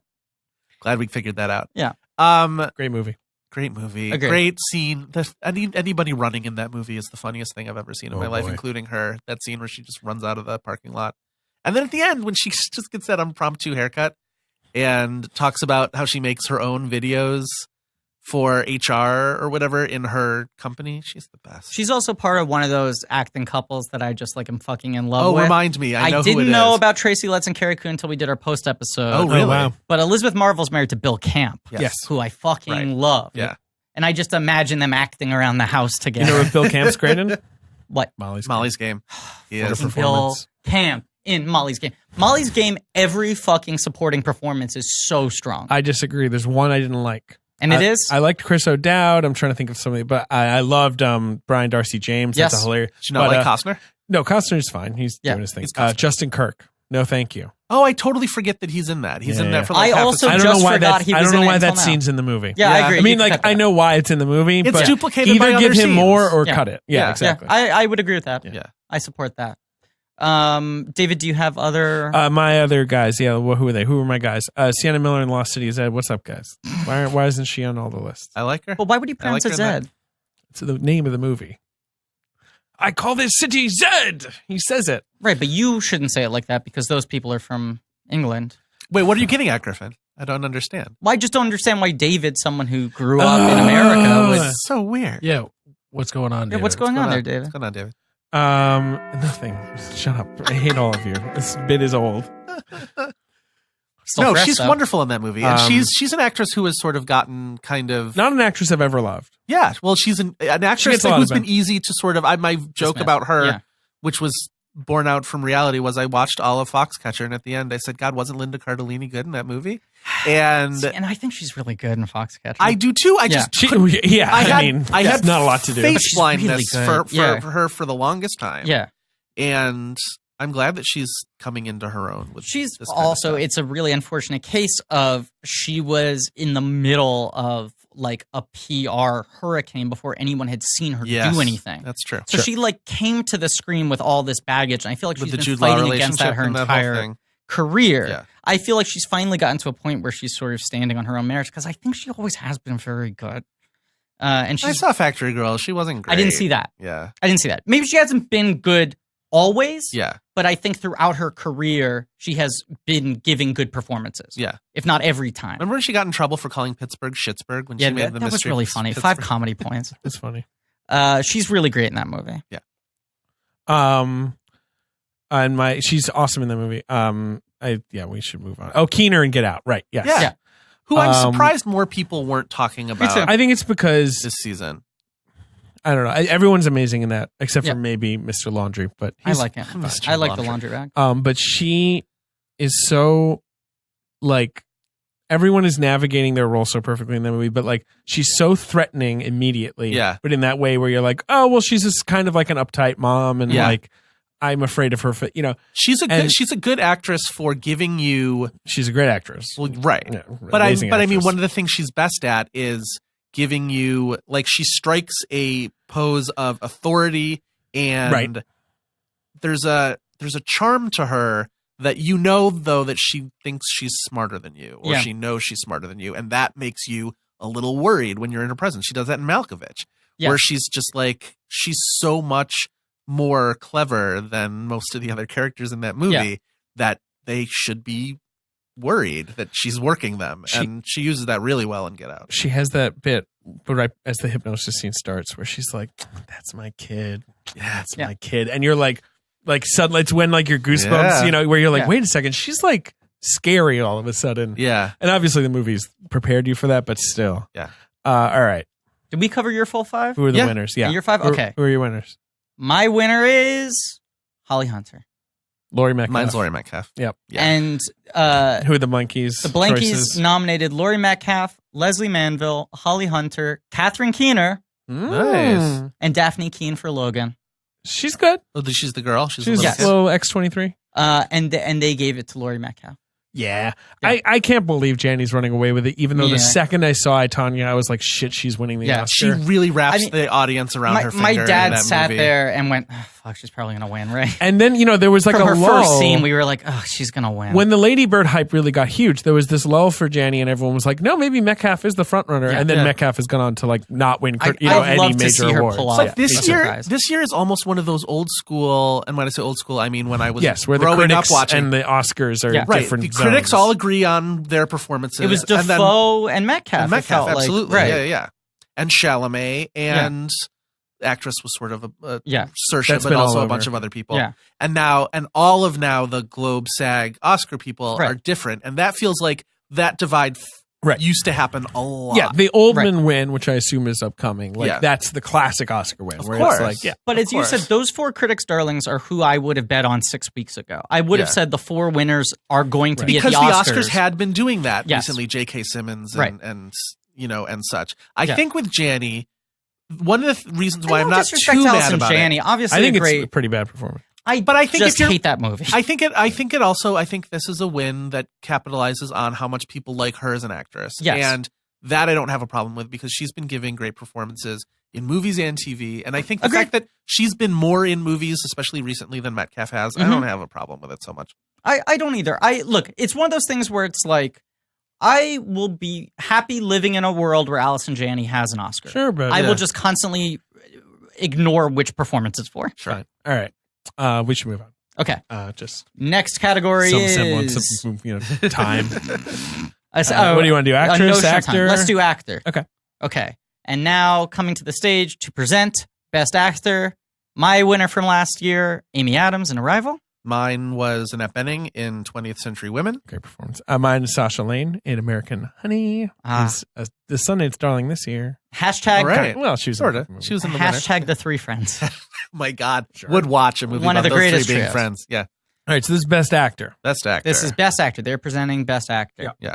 And Amy Adams steps up to the mic. She does. The nominees for Best Actor in a Motion Picture are a weirdly tough category this year. My sixth place was fan- very close. Fantastic category. And this one year. where I'm surprised with how closely I matched to the Oscars. Oh, sure. I thought I was going to really divert. Mhm. Right. My 5 are Daniel Kaluuya in Get Out. Well, that's the one no one thought the Oscars would go for until a Yeah. month ago. Timothy Chalamet in Call Me By Your Name. Denzel Washington in Roman J. Israel, which I also thought the Oscars would ignore. Yes. Daniel Day-Lewis in Phantom Thread. I'm sorry, Dan Lewis in Yes. Phantom Thread, Thank you. who I was afraid they would snub. Me too. And Robert Pattinson in Good Time. Cool. You really, really had me, and then we diverted like Ooh, interesting. ships in the night. Okay. I had Daniel Kaluuya for Mhm. Get Out, Timothy Chalamet, Call Me By Your Name, and Denzel Washington, Roman J. Israel Hells Esquire. yeah. Just in Under the Wire because I saw that movie last weekend. Roman J. He's great in that movie. That is one of his best performances ever. And then the pair of actors I have in place for the other two are the least likely for me ever. Adam Sandler in the Meyerowitz Stories and Ben Stiller in Brad Status. Yeah, wow. Narrowly edging out Noel Perez Biscayar. Great I wanna say, performance in from BPM. He's who like is my sixth. Yeah. Wonderful. Great wonderful. I will say, I have not seen BPM Good yet. It's movie. my biggest blind spot of the year. You should. And I also have not seen Brad Stats, which you have been telling me for a long time. really I would like it. particularly like. It's a Mike White movie. It's one of Yeah. those things where you look at the trailer and you're like, oh, it's a Ben Stiller movie. But then it's like, oh, no, it's a Mike White movie. And it's a Mike White movie that reminds me of Enlightened in a way that I never expected it to. And I obviously like Mike White. Yes, me too. I also think Stiller was underrated in Meyerowitz, although obviously he was never going to be the because he's playing like the sort of tightly wound character, Right. but still he's great. Sandler would have been my 6. Oh, can I give mine? Let's get David. Yes. Mine's a mix of yours, actually. It's Robert Pattinson in Good Time, Mhm. Denzel Washington in Roman Hells J. yeah. Israel. Wow, that's amazing. It's a great performance. It is. Daniel Kaluuya in Get Out, Daniel Day-Lewis, Dan Yes. Yeah. in Phantom Thread, and Adam Sandler in the Meyerowitz Stories. Hells yeah. So it's just a mix. Yeah, It's- we're really on. We're Just really a tough category cohesive. this year. A lot of great I'll tell you, performances. the other And guy- it's been weak for a couple of years, Yeah. and this was a hot This year. is a strong year. This is a year where any one of those guys I nominated would have beat my winner from the last couple of years. Sure. You know, it's like I 5 know what you're saying, performances yeah. that would have won in any other year. Yeah. My 7, I bring up only because I know he was right on the cusp for you as well. Klaus Bang. So good in the square. A movie I don't love, but that performance is He's phenomenal. fantastic. I like that movie. I liked Charlie Hunnam in Lost City of Zed. Of course he did. I liked. Who else did I like? I feel like there's another obvious McAvoy one. in I mean, I Split, liked. I feel the like is- Biscayne from Yeah. I think BPM. McAvoy in Yeah. Split. I loved the main actor in After the Storm. Did you guys see that Nope. movie? Hiroshi Abe. which one It's a was good After the movie. Storm? It's like a Japanese movie. It came out at the start of the year. It's Oh, I didn't see it. Hirokazu Koreeda. Like I this loved sort of- Hanks in the Post. I thought Hanks like was Hanks great in in the the Post. Really Post. solid in it. Yeah, it's just not a character. I like Fassbender in Alien Covenant Sure. a lot. Yeah. There's another. Oh, Jake Gyllenhaal Stronger. Right. Yeah, That's the one. your A favorite. great performance. Yeah. Now, can we get to the meat of the conversation? Sure. Okay. Because finally we can talk Roman J. Israel on this podcast. Finally. Talk that. What Roman an J. odd little movie that I loved pretty much from beginning to end. I was Yeah. very frustrated with the movie when I Yeah. saw it. I hate the framing device. I still hate it. I That's do the too. one thing I would the shed. letter that he's writing? Yep. Yes, I don't like that either. That makes That's silly. it Especially makes it as an seem opening. like it all happened in 3 weeks, which Yeah. just Uh-huh. like I spent when on my first viewing of the movie, I was Yeah. like, no, how could this Impossible. possibly be happening in Impossible. 3 weeks? Yeah. And you don't need it. And also, Dan Gilroy has this thing, and he had it in Nightcrawler too. And Nightcrawler's not a movie I really loved too much. Me neither. But where he feels like he needs to create these like life or death stakes Mhm. in the third act that I don't think necessarily need to be there to tell the movie that you feel like you're telling. Yeah. I feel like the stakes are there emotionally for the characters anyway. So I don't know why their lives have to be in actual danger. I question the ending a little bit. I think the movie loses the thread on the Carmen Ejogo character a little bit, which starts out really strong. Yes. I agree. And then I think she kind of stops being specific in any kind of way That that movie makes just sense. has a lot of ideas. Agreed. It does, but I feel like I ideas. feel like that movie is wrangling and wrestling with those ideas in an interesting way, in a way that Nightcrawler I feel like has a lot of big ideas that it thinks it has down, and it's going to tell you about some stuff. Yeah, about the movie. I don't. And like there's that. a central idea in that movie that I find fucking fascinating is one of the things I'm constantly weighing in this world that we live in. Yeah. Which is it possible to affect large-scale positive change and hang on to your principles without Yeah. making any sort of sacrifice of principles? There is a scene in that movie where it's him and Ejogo when he first goes to apply for a job with her. Yeah. And he's sort of free associating his career Mhm. and his sort of philosophy about the law and about social justice. And he can't look at her and he can't look behind him at the little shit who has no respect for him. Already thrown some shade. And that's the one I hope is his Oscar clip. And I don't Yeah. think it's going to be. I think it's going to be one of the more like outwardly expressive, but Right. he's barely holding it together in this scene. I think that and he seems does not want to phenomenal. cry in front of these people. Yeah. And he sort of is. And it's so That scene was when I suddenly, Yeah. when I was watching this movie, and I makes was you like, sit I up, don't know right? what this movie is, Yeah. and then Yeah. you're right, yeah, you're like, whoa, Yeah.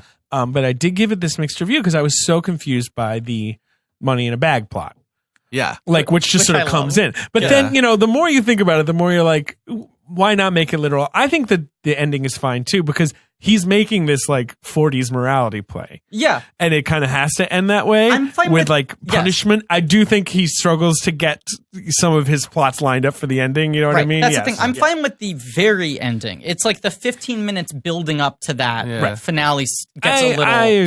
sweaty. I found out that Denzel won't eat bacon.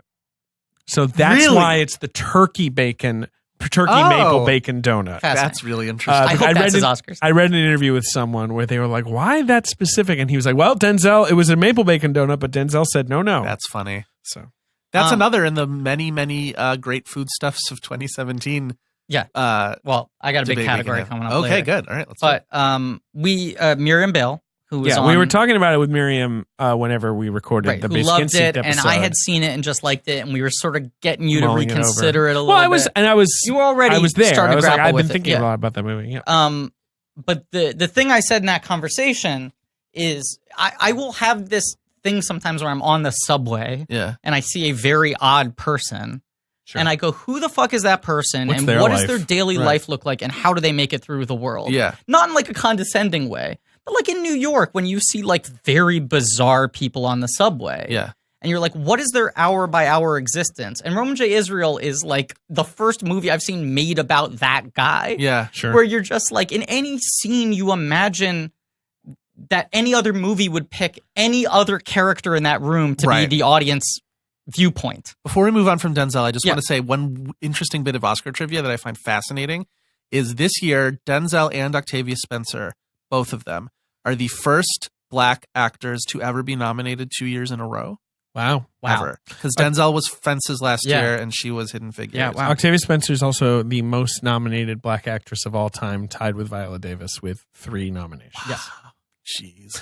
And I believe both she and Viola. No, she is the first black actress to be nominated after winning an Oscar. Correct. Yes, that's it. Because Yeah. Viola has not yet been nominated Right. again, although one imagines it's quite possible Right. she will be. And Yes. Whoopi only got 2. That's right. Yeah. And she didn't win it. She wasn't nominated She after was Ghost. nominated, right? Yeah. She was nominated first for Color Purple. Yep.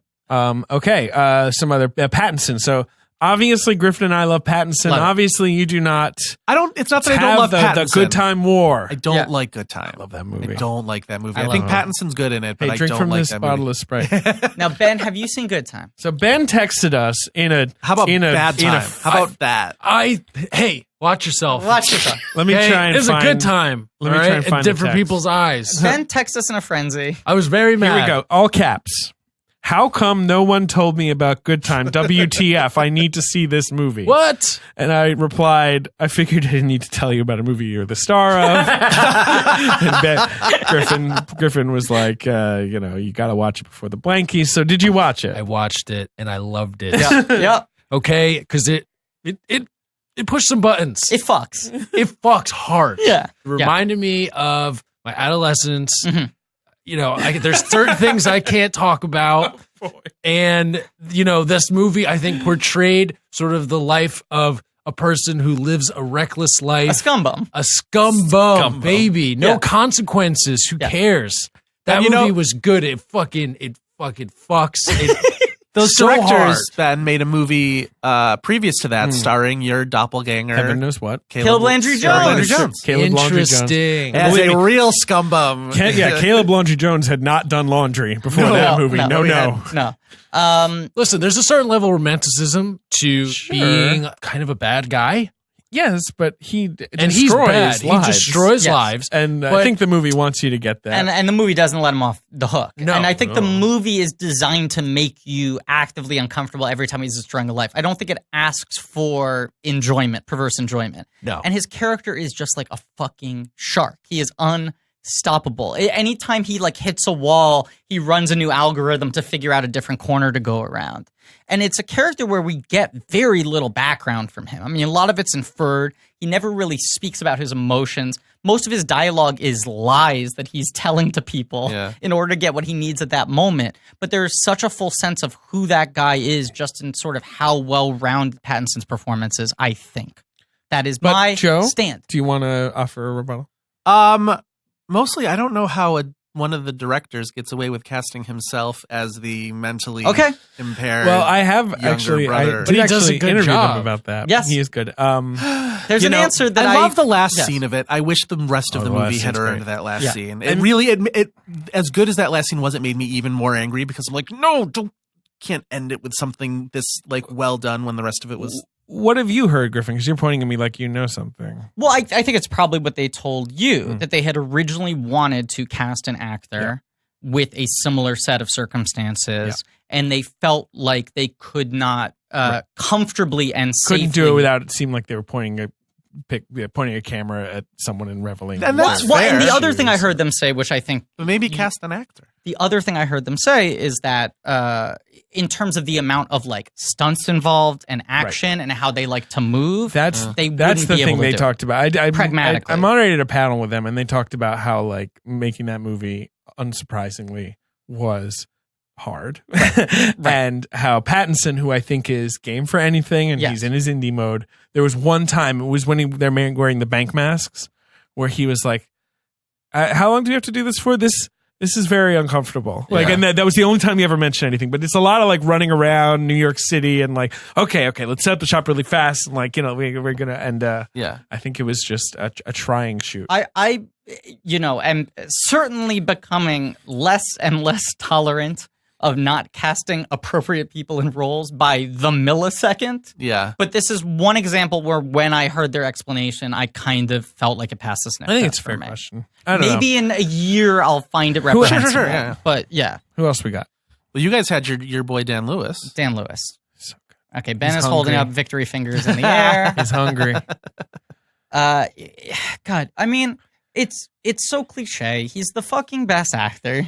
Like he I just think so. is. But the thing that really jumps out to me about this performance is it feels like it is the most personal performance he's ever given. Not to like Monday morning quarterback, but I think that's part of the reason that he's stepping away from acting now is he has always seemed like one of those actors who acts to get away from himself. Yeah. And I think the psychological conditions of Imagine this guy... Bill the Butcher being a vacation from your Right, but, your no, own but every He day. conceived this movie with Yes. PTA. It was a little more of a collaborative effort, Right. as I'm sure you know, Ben, because you Yeah. talk to Dan all the time. Yep. And so maybe he put a little more of his own relationship with people into and this. even character. just the struggles of being someone who is that sensitive and that precise about your work and trying to also be a person. Yeah. You should see the dress he made. It's gorgeous. He made some dresses. He Oh, made it's dresses. He like recreated what's that designer? Balenciaga. Balenciaga? Yeah. Balenciaga. Yeah. He remade one of these like famous dresses of his. Did you Did see you the get Stephen any advice on Pasquale that? thing? I did. No. Yeah, no, absolutely. The Stephen Pasquale thing's amazing. Stephen Pasquale, someone tweeted a photo of him. What was the play? A great actor, by the way. Great Yeah, actor. very good actor. The Robert Bridegroom, and someone a long time ago, or maybe someone tweeted last year. I heard a rumor that Daniel Day-Lewis built the jacket Stephen Pasquale wore in the Robert Bridegroom because he was like going method for the Phantom Thread. And It's that like this sort of beautiful leathery leather jacket. jacket. Yeah. And Pasquale retweeted it with "Sometimes rumors are true." Whoa. Imagine getting the call where it's like, "Hey, Dan Lewis is he's in a sewing mood and he Yeah. wants to make you a jacket." And there's even just like, I mean, this is where the guy pays off because usually I don't care that much about like, No, the method shit. Who fucking right. I don't cares? fucking Yeah. care. Give a good performance. I don't care what it took you. Right. Yeah. But I saw the movie again last night and there's a close up shot of him threading a needle where you see how fucked up his thumb is. Yeah. And it is fucked up in a way that can only happen if you have spent 18 months building dresses. Like, even if you were just like the night before shooting the scene, like, let me pinch myself a Right. bunch, you know? Right. Let me scrape the skin off. It's just, it's a very revealing performance in a way I think we don't usually get from him. And every single gesture, every micro Chic. expression. Don't talk to me. Chic. every Fucking line chic. reading. That word. That voice is amazing. Oh, the voice is great. And it's just a fascinating fucking character. Tinker's fuck. Tinker's curse. Tinker's. No, it's a fucking Tinker's curse. Jesus Christ, what a line. Nobody gives a fucking Tinker's curse what you think. Now, I got a scoop. No, it's okay. Yeah. Okay. Give me a Alright. scoop. So obviously the character hides secrets. The He linings of the threads dress. them into the dresses. Yeah. Uh-huh. One of the dresses in the movie, I had Dan hide Bounce Baby. See, I want the fans if they can guess which dress it is, and please tweet at Ben Hosley with pictures of the dress. Ben, do you ever hide things in our episodes? What's that? Like backmasks. Do you ever like, sew little audio clips into our episodes? Yeah. You got to listen really close. And things are particularly twisted, I imagine. Hey, all right. Who else did you have, Joe? Who else did I have? I had Daniel Kaluuya. I feel like we all had Daniel. Did we all have him? Yeah. He's so good. He's so good. And Stiller and Sandler, the natural Stiller and Sandy. actors who I always go to. Yeah. Right. I'm very resistant to the Adam Sandler optimism thing, where every once in a while he makes a movie and it's like Sandy Wexler, and everybody's like, yeah. Except Sandy Wexler's an American Great masterpiece. movie. But Of go on. course. Yes, a great film about Hollywood. The most revealing and honest film about Hollywood of the last 10 years. 100%. Given that.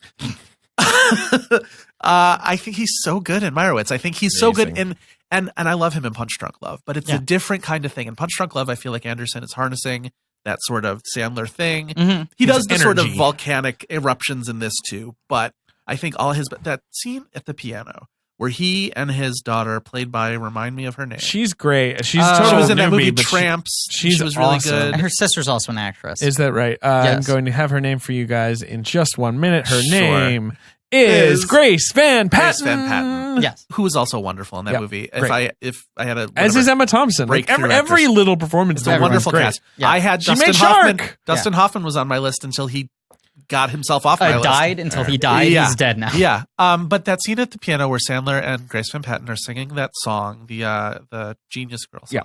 Yeah. Mm-hmm. And I'm like, oh, this is such a great thing of like Adam Sandler does his silly little songs. That's always been a thing that we've loved about him from Saturday Night Live. Right. But this is different. This is an older, wiser, sort of a melancholy. There's a little sadness to that, but it's not really like, it's not mugging you for tears, but it makes me cry every time I see that because there's these little inflections that they give that communicate this sort of long relationship between them. I'll say he gets like my weird Holly Hunter award in not at all how the character is written, the circumstances he is in, but just in terms of behavior. Yeah. He reminds me so much of my fucking father in that Oh, movie. that's interesting. So much. Yeah, I met your dad. Obviously, I would and, imagine that- yes, I could see that. Especially the parking scene at the beginning. I would is my imagine dad that a in lot nutshell. of people who lived in New York City for their whole lives would see a lot of The Yes, parking their scene, families. as someone who owns a car in New York City, really spoke to me. That Yeah. thing where you're having a conversation with someone, Right. and then suddenly you'll have to shift into your parking mode, and you're like, "What? What the fuck is he doing?" You know, like, and you just and obviously Sandler yelling is such a magisterial thing to watch. Yeah. You know what I mean? Or him like just like him exploding on camera. Best comedic yeller. It's incredible. Him and Him and Odenkirk. Yeah. Thank you. Odenkirk's an amazing yeller. Damn it. Yeah. Son of a bitch! Why would you do that? And then Stiller and Brad Status, who I feel like It's a very simmering performance. it's a very simmering performance. Very It's good performance. It's one of those. That movie reminds me of Enlightened. I don't know. I think he's wonderful in it, and it's another one of those where I want to make sure I'm being careful about not giving somebody too much credit for like giving a good effort for the first time in a while. But it's been a while. Although, Been a while. I mean, I think he doesn't. I think he's very, very good in the other two Baumbach movies he's been in. Yeah, I agree. I think in all three I Baumbach agree. movies he's very good. He brings out great stuff in him, and I think Yes. Mike White does as well. Yes. Yeah. Chalamet, was he on all three of ours? Chalamet It was wasn't on on mine. It mine. wasn't on Let his. us know. Okay. I love the performance. There. Yeah, I it's mean, just it's fucking it's the most interesting teenager performance I've seen in an incredibly long time, and it feels like he's carving out an entirely new archetype. Yeah. You know, I mean, with that performance in particular, it feels like he is this interesting, more feminine millennial James Dean, and I say more feminine only in the sense that there is not that internal conflict about fighting the emotions. Right. Right, right. You know, the accessibility of those emotions is pretty breathtaking. And that final shot, you can't argue with that. Well, and as well as he plays, Final talking shot's about like amazing. playing gay and like whatever, and that's a loaded term that I don't really want to Yeah. touch. But what he plays really well also is only child of academic Euro-American parents in that Yes. way that like, and Yes. again, I have no personal experience with that. But my mom just, is French, my father's and I've seen a lot of American. movies. You know what I mean? And Yeah, it's just yeah. feel like the way that movie uses Italy, I think, is very smart in a lot of ways, and I think his performance is also smart I agree. for those very things. And I think so much of that character is about him sort of being in this cocoon of sort of leisurely Italian countryside Yeah. life, and this character coming and like snapping him out of this and sort of making him realize he wants all these things that he didn't know he realized, and he doesn't know how to handle it. And it's He also wins a family award for playing my brother.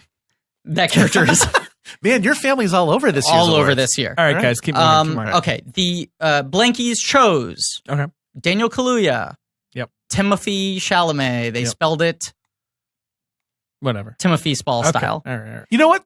List of people I've heard pronounce it Timothy Yeah. include Armie Hammer, Ansel Elgort, and Timothy Chalamet. Yeah, So it's I'm Timothy. fine with calling him Timothy. Robert Pattinson for Good Time, Danny Day for Phantom Thread, and Adam Driver for Star Wars: The Last Jedi. Oh, they had him in lead. He's not a lead. He's not. It's borderline for me. He's not a lead. He's not in the movie much. Yeah. I Like, he doesn't have a plot.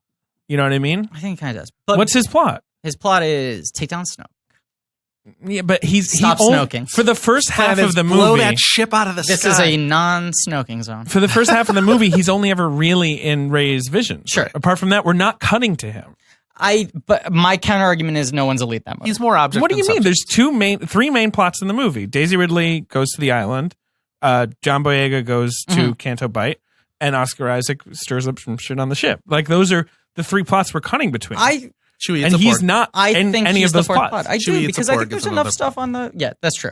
Chewie eating a pork is another. True. David, He's supporting those pecs. Another thing, and then we do have to get to actress, but I can't believe we did not talk about the fact that Rey's parents are revealed in that movie I know. in our episode. my favorite element of that entire film. Is and insane. not only that, the episode was 15 hours long. There's a very long episode. We were very tired boys. We were tie boys. Yeah, we were But boys. I in the Force Awakens Yeah. episode, you literally say like, I I hope. really hope, I prefer it if it turns Yes. out our parents were nobodies. Yeah. And I'm like, that'd be nice, but I It's never gonna don't think they're Don't going to hold do your that. breath. Like, Yeah. because Abrams is dropping all these hints, and then Yeah. that's exactly what they I do. know. I couldn't have appreciated that more, and we totally did. Talk Totally about didn't it. mention it. Okay. Your winner, David, is Daniel Kaluuya. It's a wonderful performance. mine as well, which is why I held off on talking about him. Your Mine was winner Chalamet, is but you guys talk about Kaluuya. super strong choice. Yeah. The Blankies also chose Kaluuya. Yeah. I can't believe he got nominated because I felt like It felt like one of those exactly performances the gonna kind of get performance ignored. that no one ever gives enough credit to. And it's Yep. so internal for so much of the movie. I mean, Yep. obviously the hypnosis is his sort of breakdown scene, Yeah. but even that he has to be locked up, like physically. But an Like, incredible looking and listening performance Yes. because Yes. you're using him to try to gauge whether or not there's a threat. And a thing he's playing really well. And I think this dude just rules in general. Yes.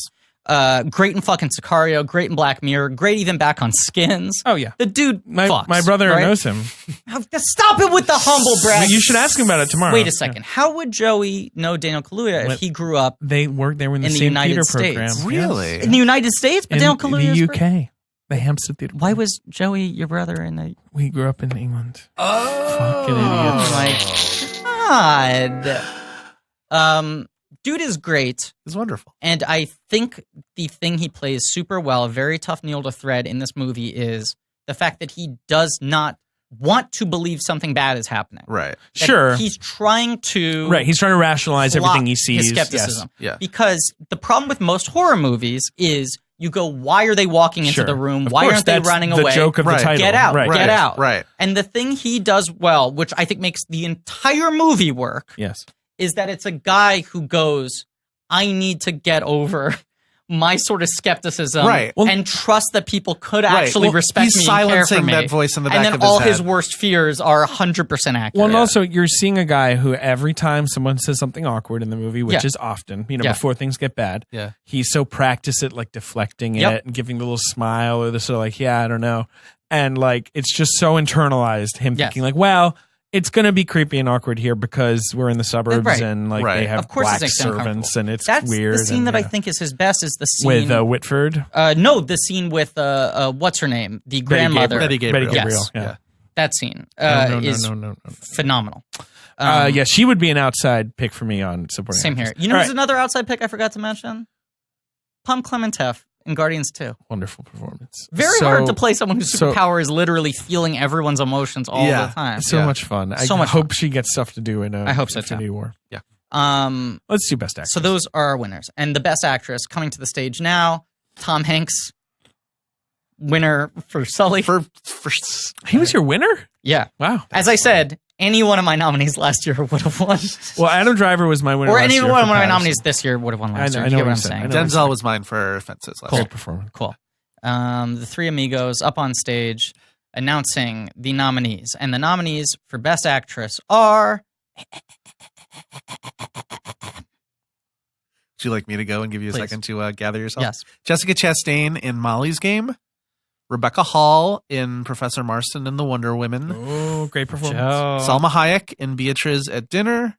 Saoirse Ronan in Lady Bird. And Meryl Streep in The Post. And now Tom Hanks is going to announce 5 nominees very well because he's good at his job. The nominees are Salma Hayek for Beatriz at Dinner, Nice. Saoirse Ronan for Lady Bird, Sally Hawkins for The Shape of Water, Jessica Chastain for Molly's Game, Nice. and Vicky Creeps for Vicky Phantom Creeps. Thread. Love me a Vicky Creep. It's like a flat pancake. Yeah, and now Adam Driver's coming up to the stage, and we all know what his voice sounds like. Sure. I'm not going to do it. No. How would you do it? I I can't do it. It's hard. There is an impression there. There's definitely Someone's something got to find there. that Yeah. impression. Yeah. Saoirse, That's not bad. If I hold my nose and pretty try, good. The nominees. Saoirse Ronan for Lady Bird. Vicky Creeps for Phantom Thread. Florence Pugh Good for pick. Lady Macbeth. Good pick. Cynthia Nixon for A Quiet Passion. And Kim Min Hee for On the Beach at Night Alone. Ooh. That's right. Esoteric. Yes. I like the it. Blankies nominated Sally Hawkins for The Shape of Water, Great performance. Saoirse Ronan for Lady Bird, Vicky Creeps for Phantom Thread, Meryl Streep for The Post, and Rooney Mara for A Ghost Story. Oh. She's supporting. I Yeah. agree with that, but I think it's a very good performance. Really, It's a good performance. It's very Rooney Mara performance. It's Yeah. which I love Scared Bird, so I love every Rooney Mara performance.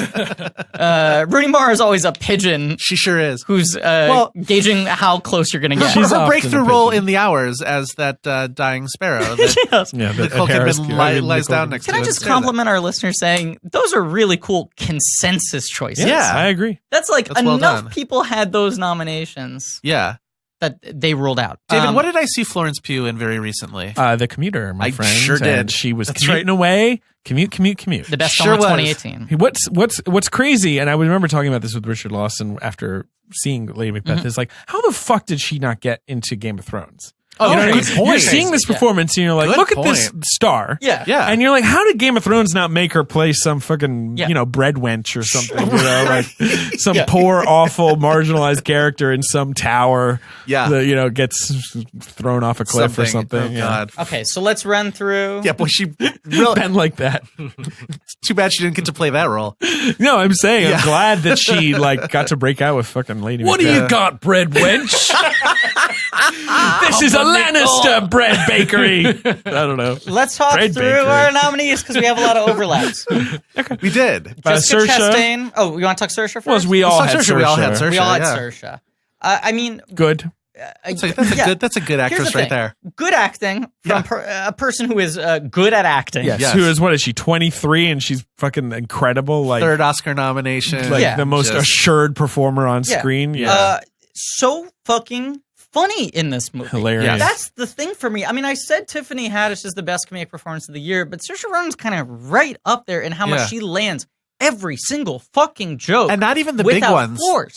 That part in the supermarket where she just goes, "Come here often," and Yeah. it's too aggressive by just a little bit. and but it's talk about her audition scene. yeah. Oh, everybody says don't, which I burst that. out Oh, laughing. my It's God. so funny. I'd have to kill your fucking family. Yeah. Like all those bits where, like, as any She's just too teenager much. anyone who's Right. ever been a teenager can recognize where she goes too far. But Yes. you cannot believe that performance comes from someone who does not have a comedy background. Yeah, And you That's cannot true, believe but a she loves performance- comedy. She loves MacGruber. comedy. MacGruber. Yeah. Yeah.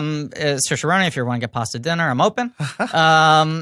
It's surprising that it's that funny coming from someone without a comedy background, and surprising it's that funny in a movie that isn't that much of an out-and-out comedy. It's certainly Right. a comedy, but isn't designed to be a laugh a minute. It's not a yuck yuck factory, you but know. it's how not much a. she makes all those lines sing without ever betraying the sort of internal contradictions of this character who is struggling so hard to figure out who the fuck she is. Yeah, and she and Metcalf get a really good sort of like rhythm together. She's a great scene partner with all of. She is. There's so many good one-on-ones in that Yeah. movie. Her and Beanie Feldstein. Her. Now, all those folks. Talking about good scene Hedges. partners, the Hedges scene, that's my favorite scene of hers. Is, The star naming scene. No, the scene reacting to Oh Hedges. well, that's an incredible Yes. scene. Where she just That's- goes from being mad at him to just being like, Yes. it's going to be okay. But that's what I love about that amazing movie is time. she's such a teenager where she can do that. She Yeah. can go from being mad to like totally forgiving someone in a second. Yeah. Now- And the other way around. Well, on the phone call at the end, I mean, she sells that so well. It's the name you gave me. It's a good one. Sally Hawkins, Wonderful admittedly, performance. a My favorite thing skill-piece about that performance. movie. It's a technical performance. Definitely. It's very emotional, but I tend to go for emotional specificity more than I do those sorts of like, look, they had to do this and this while standing on their hands. Yeah. But She has to do a lot. the beauty of that performance for me is the fact that I think it doesn't ever feel gimmicky when it really, really could. It could have. Yeah. And that I feel like I go through long stretches of the movie forgetting that she's not speaking because Sure. of how expressive she is. I Yeah. love her as an actress. I do in too. general. She's great. She's fucking Paddington's Did mom. you have her?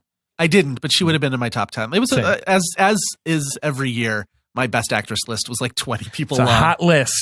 It's crazy. And I haven't seen A Quiet Passion yet, so I don't I know. haven't seen that Quiet either. Passion But I can rules. imagine You I guys would should love go her. see it. Yeah. It's one of those things where it's a tough performance, obviously, because she's playing someone who's so famously kooky, Yeah. and she's finding obviously the right angle to make her not famously kooky, like make Yes. her a real person Yeah. who just was 10% a little too much for everyone. Mhm. Not everyone, but for a lot of people.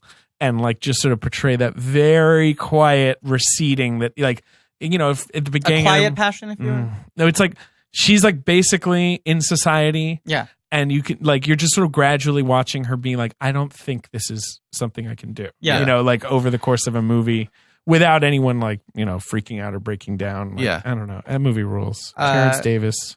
Jessica Chastain's a fucking Stradivarius. Love her. It's one of those ones where you almost feel bad for liking it so much because it's created for you to love it. I think it Yeah. just be happy. It's like a roller coaster ride for me. it's- That's like that's- Aaron that's the Sorkin, thing. the ride. Like, I yeah, could sit there- I've decided to stop feeling bad about how much I No. enjoy the Don't rhythms feel bad. of his stuff and the Yeah. way that actors can really tear into it. If I was in she's like so great. a critique, right? Where I was asked to give notes on that movie as like someone's class project. Yeah. There are 1,000 things I could criticize it for. Sure. That having been said, I literally could not enjoy that movie more. Yeah. It's so much fun. I fucking love it. First time I Me saw it, too. I'm like, So I'm much going to fun. love the next 25 times I see this movie because Yeah. it's I can't wait to watch also- that movie on TNT I- every time I'm in a hotel. I also want to stick up for the Costner monologue, which I decried after I saw for the first time. Yeah. Partly because I was at Toronto and you have to see movies, one after the other. And Sure, I was sure, kind of like, wrap it up. Yeah. And then the second time I saw it, I was like, this isn't as bad as I remember it. Mhm. And it's not as like basically what he's saying in that monologue is like, I'm an asshole. It's fine. Yeah. That's what it's good that you realize that. Yeah. Because you think he's saying like, let me explain everything that's wrong with you. But he's not. Like it just sort of bends around for him to And be that's- like, I'm yes. fucking kidding. I don't Yeah. know the answers. I just know I'm an asshole I and saw- that bugs you. I saw Chastain and Sorkin give a talk back about that movie the second time I saw it. And she gave a very good rationale for that I sort of bought in the moment, and I don't know if I necessarily do, where she goes, you go into that scene expecting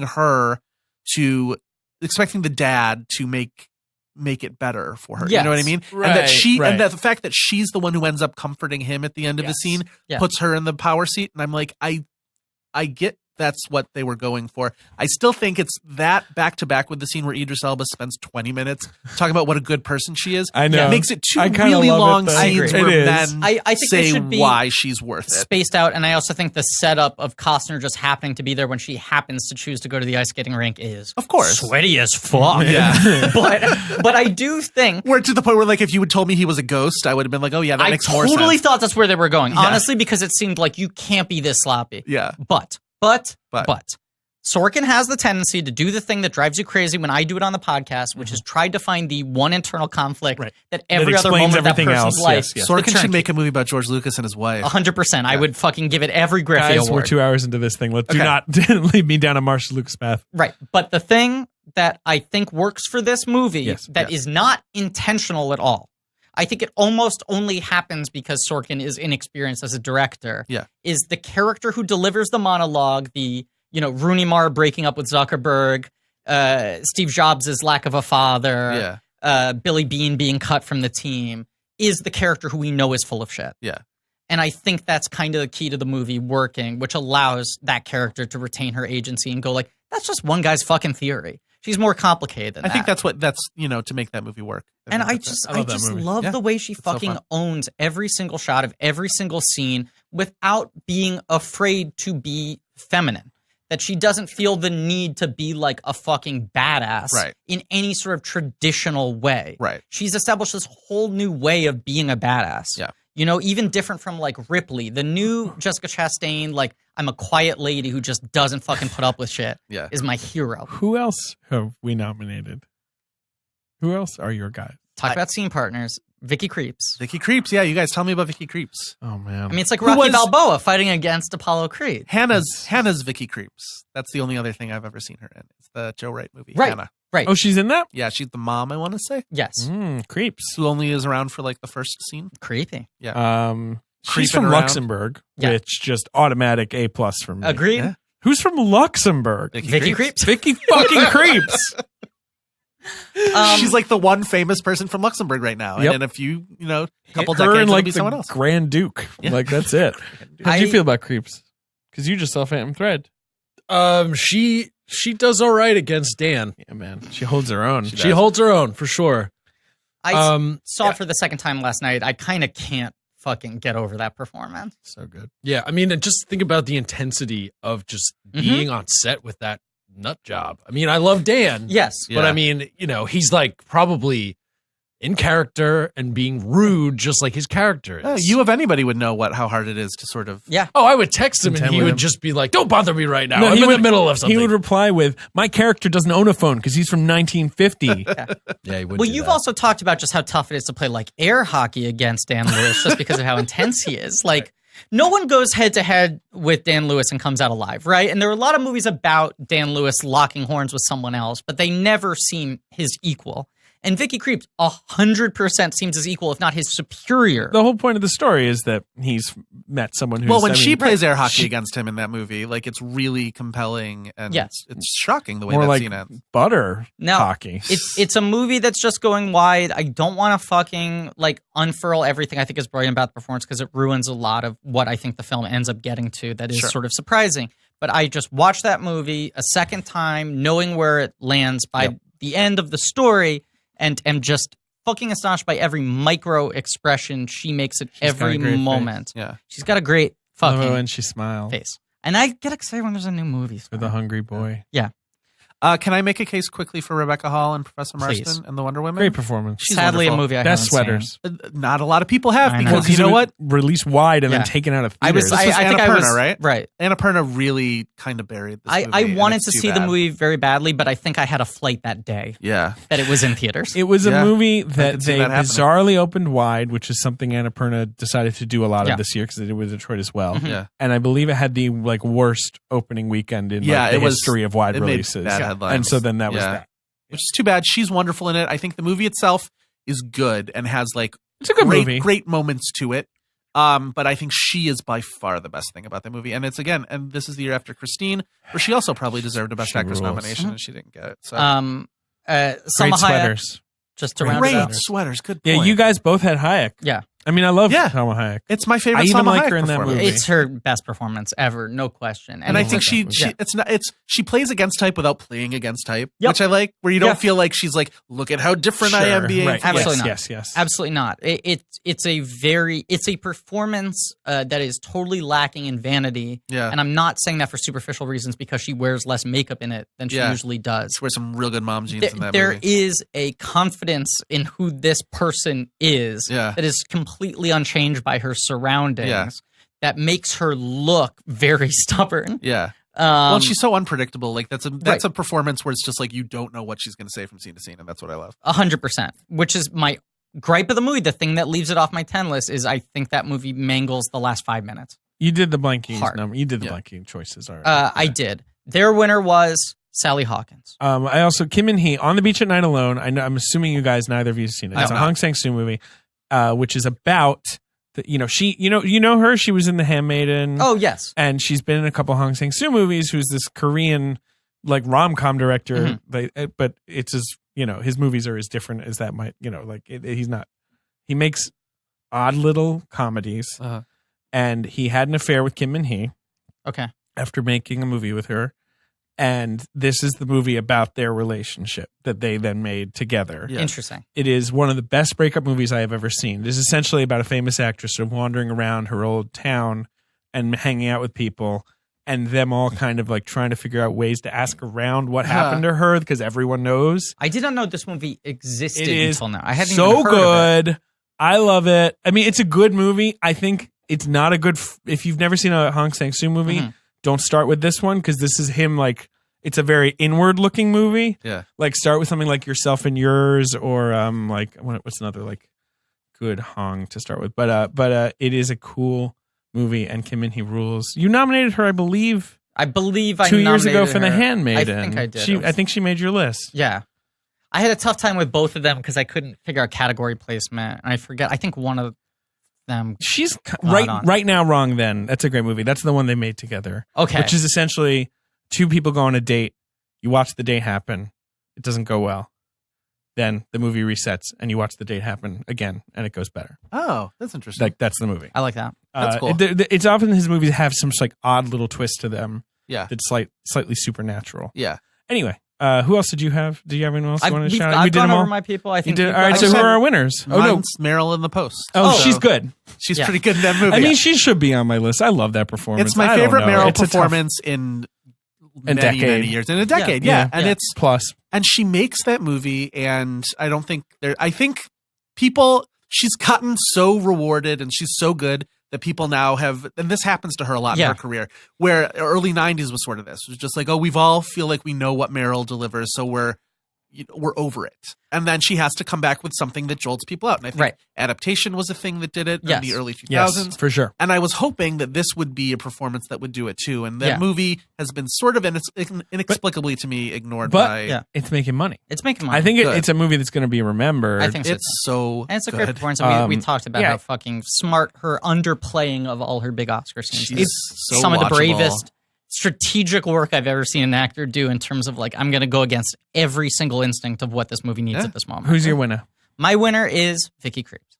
Love her. Mine is Meryl. Mine is Saoirse. All right. That's Hey. a good trio. Look, I mean, Saoirse. fucking great. And then Sally Hawkins is the blanket word. Those are 4 good winners. It's a quartet of Yeah. actresses. Now, do we do director? We do, but I think we won't harp on it much because I assume it will we'll- be mirrored. Are we by doing screenplay? original screenplay? Lady Bird, Coco, Phantom Thread, Oh my God. The Shape of Water, and Beatrice at Dinner. Okay. Adapted screenplay: Molly's Game, Star Wars: The Last Jedi, Sure. Call Me by Your Name, the Lego Batman movie, Oh, and Wonderstruck. really? Sure. And horrible screenplay, in my opinion. The fatal flaw of that movie. I think it's a very good screenplay. I think the movie doesn't 100%. Did Selznick work. write the screenplay? Yes. Yes. Yeah, he did. I That's the think- problem with that movie. Yeah. I think it's a very good adaptation, especially if you've read the book, I don't know if I which would feels necessarily almost unadaptable. I don't know if I would say that's the whole problem with the Yeah. movie, though. I think all of the black and white stuff fails on a way that I wish I could put my finger on. I don't like any didn't of the love black that and white movie. stuff. I in don't that think movie. that movie 100% works. No. But I do think it's very well written. And I do think if we were doing this, I would nominate in literally every below the line category. I mean, it It's looks a nicely beautiful. made movie. I think that movie is incredibly great score. made, Yeah. scored, shot. It's my favorite score of the year, I will say. Beautiful This- score. as long as I can't include Hans Zimmer's for Planet Earth 2, which I know is television, Sure. so I will not do that. Do you have screenplay Television is not. nominees? I do the ones that don't show up on my best picture list because I feel like that's, all the best picture Mhm. stuff we'll talk about in a second. Okay. Your Name, adapted screenplay, I think is a great screenplay. I agree. I know a lot of people feel like that's a last year movie. but I'll be No, talking it's about it in a little it's bit. in New York, it's a 2017 In New York, it's a movie. this year movie. Mhm. BPM, well, that shows up on my best picture list. Lady Macbeth, I think, is a really good screenplay adaptation. And Lost City of Zed is on my Yeah, that's screenplay on list. mine. Yeah. Mudbound is my adapteds are Lost City, Call Me by Your Name, Mudbound, Molly's Game, and Blade Runner 2049. Okay.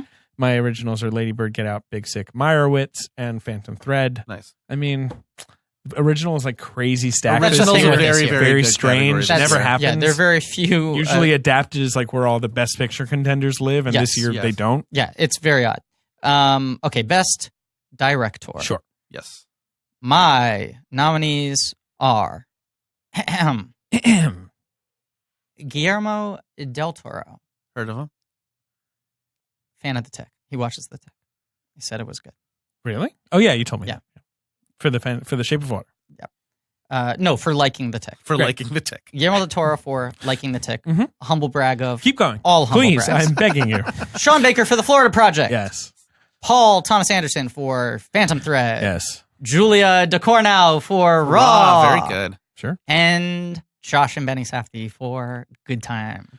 Good time. The part in that movie where they played that song was really Hanging in a chow. the most strange part of that movie. My director nominees are Luca Guadagnino for Call Me by Your Name, Mm. Christopher Nolan for Dunkirk, Mm-hmm. David Lowery for A Ghost Story, Ooh. Greta Gerwig for Lady Bird, and Dee Reese for Mudbound. Cool. Mine are James Gray for The Lost City of Zed, Mhm. Sean Baker for The Florida Project, Greta for Lady Bird, Paul Thomas Anderson for Phantom Thread, and Christopher Nolan for Dunkirk. Nice. Got more English at the end there. So I feel bad for leaving Nolan off. Yeah, very well directed I knew movie. he'd be represented. Very well directed movie, insane movie. It just goes without saying that it's very much not my type of movie. We know it's Yeah. not a Griffin I respect move. it deeply. It was my 11. He was my 6 It's an for achievement. director. That's what I always call about that movie. Unquestionably. It's an achievement. Unquestionably. And I would empirically like it if he won the Oscar this year. I think Yeah. he's not going He's to. not going to. But I think that's kind of the most directed film of the year. Sure. I also think it's well directed. I do too. I think it is. It's very I'm not well saying that- Do we I'm not have saying the anything else we pejorative. want to do before we do Best Picture? We forgot to give our best director winners. Oh, that's true. And I James also, Gray. Joe, yours is, Mine is Luca Guadagnino. Mhm. and mine is Sean Baker. Okay. And the Blankies nominated Christopher Nolan, Greta Gerwig, Guillermo del Toro, Denis Villeneuve, and Sean Baker, and they gave the award to Nolan. Sure. Yeah. It's a good batch this year. It's a good batch. It's a real good batch. They Better did than The Bad Batch, which is and not a good it's movie. like Not a good no, movie. no, and better than The New Batch, which is one of the best movies ever made. Sure. Like we did score Some odds and sometimes. ends.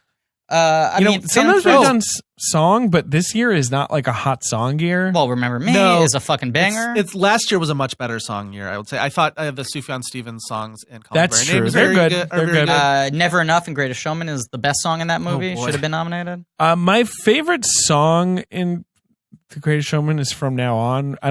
Oh, interesting. I don't know why that. Ben I'm a is- sucker Ben's- for Rewrite the Stars. I think that's the best number. It's the best in number. I movie. think that's what I'm coming down on. Like it's And the the best two- stage. The two Meyerowitz stories. Myron Byron is a very good song. Yeah, that's fair. We're also forgetting the other great song of the year, which is "I Found You," sung by a 7-year-old boy in the end credits of the Lego Batman movie in character as Robin. As It Robin. is very funny. Griffin Um, Newman. Yeah, the only other things we've ever done are score and song. Yeah, I Go on. have a nomination for the Putters and Murmurs. Great. Okay, award. because this has been a tough year for me, and It I want is. you to run by what your choice is, because I've been. I struggling only a little have bit. one. 'cause Okay. I figured you might have some more. Mhm. I have a bunch. This is where I have Robert Pattinson in The Lost City of Zed. Oh, good putters and murmurs, young putters. Fuck. Young Putters, Young Young Putters. Murmurs. Yes. Here's He is good. Here's one Okay. I really think we need to mention is Agnes Varda in Faces. Oh Places. my God. Huge putter and murmur I was veteran. I was kind of angling towards her being especially Incredible. Also, the nuns in Last Jedi. Great putters and murmur. but also Fish nuns. hashtag times up. A woman has never won putters and murmurs before. That's true. Can we clarify Yeah, for people explain it. too? The Putters and Murmurs Award is the award. You think Mr. people Turner- this deep into this episode Yeah. are like, what are they talking It's previously And gone. just in case, David, I don't. You know, You're right. You're right. It's you're previously gone to Joel Egerton and Loving. Yeah, that was one. right. You had Ian McKellen and Mr. Holmes. Right, and Timothy of course Spall. Timothy Spall. Timothy Spall and Mr. Turner is the sort of like patron The saint incubator. of the Right, category. Right. And it's for the performance that involves the most. How would I describe it? Puttering around and murdering. You know, think of some other I'll say ones. I had this thing where I retroactively feel bad.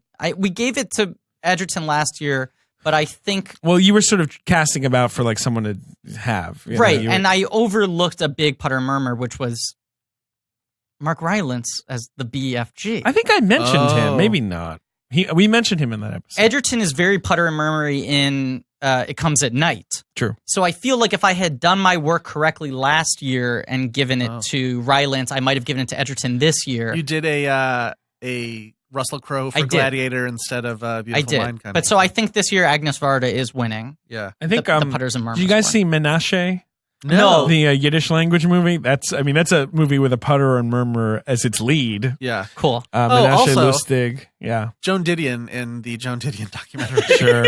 Also I probably mean- Just make it anyone who's Richard old. Gere in Richard Gere in Norman. Yeah. Listen, Hello. This is a category that skews old. Let's Sure, be honest. sure. Let's be That's honest. true. But Sure. I did give you Robert Pattinson, the youngest ever nominee think- for Putters and I Murmurs. think that's a great choice. He's breaking records. He's the Justin Henry of that. Now, if I can just give out some of the Bennies quickly. Oh yeah. There aren't nominees, they're just winners for these, okay? Okay. For the Bennies.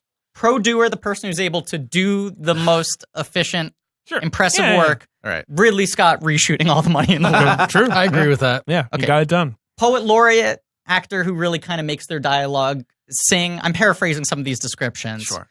Mickey Stahlberg for Call Me By Your Name. The tiebreaker award, ironically, was a dead tie, so there was no consensus pick there. Fart detective for the actor who is, I guess, most capably able to Detective Fart. They give it to Laurel for Get Out. He does detect that I fart guess real it's the most fast. He's a good skeptical detective. performance. Yeah, yeah, I think yeah. that's what it Yeah, is. yeah, Yeah. The Fuckmaster, self-explanatory, goes to Army Hammer for Call Me By Your Name. Mm. We might have to add the Peach Eater to Ben's nickname list. No. White Hot Benny, which is like kind of breaking out the Sure. barn doors, goes to Timothy Chalamet.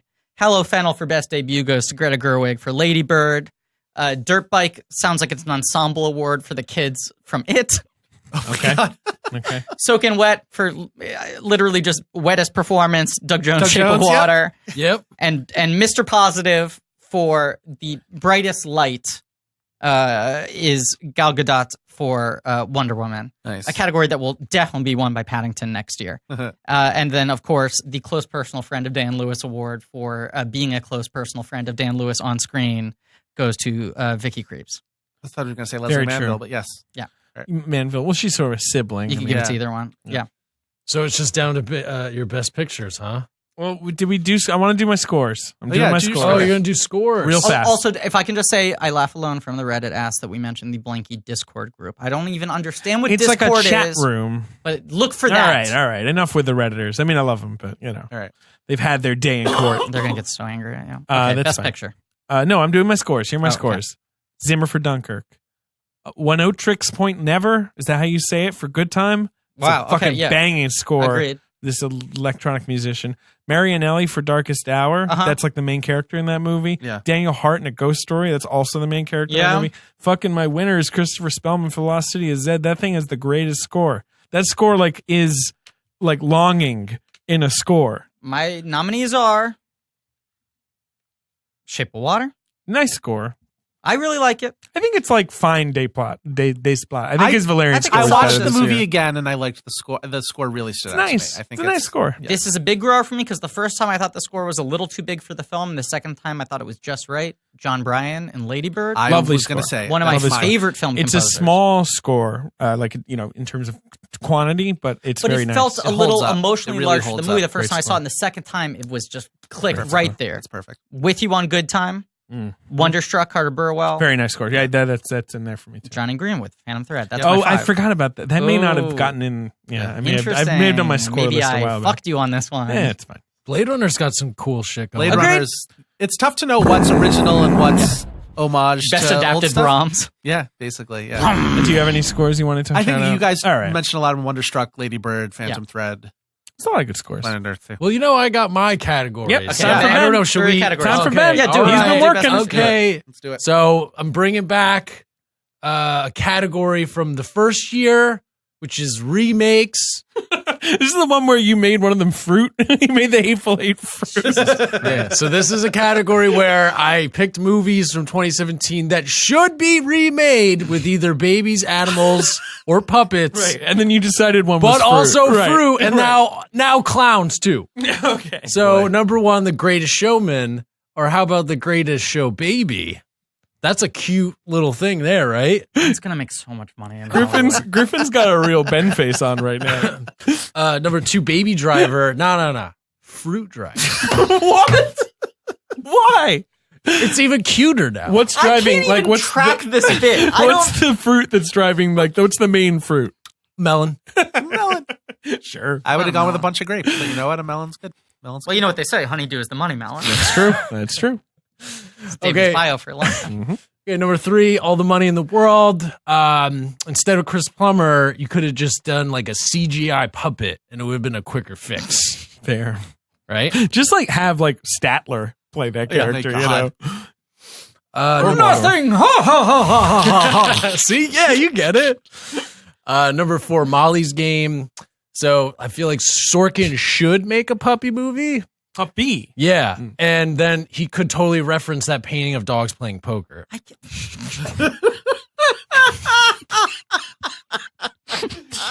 God damn it.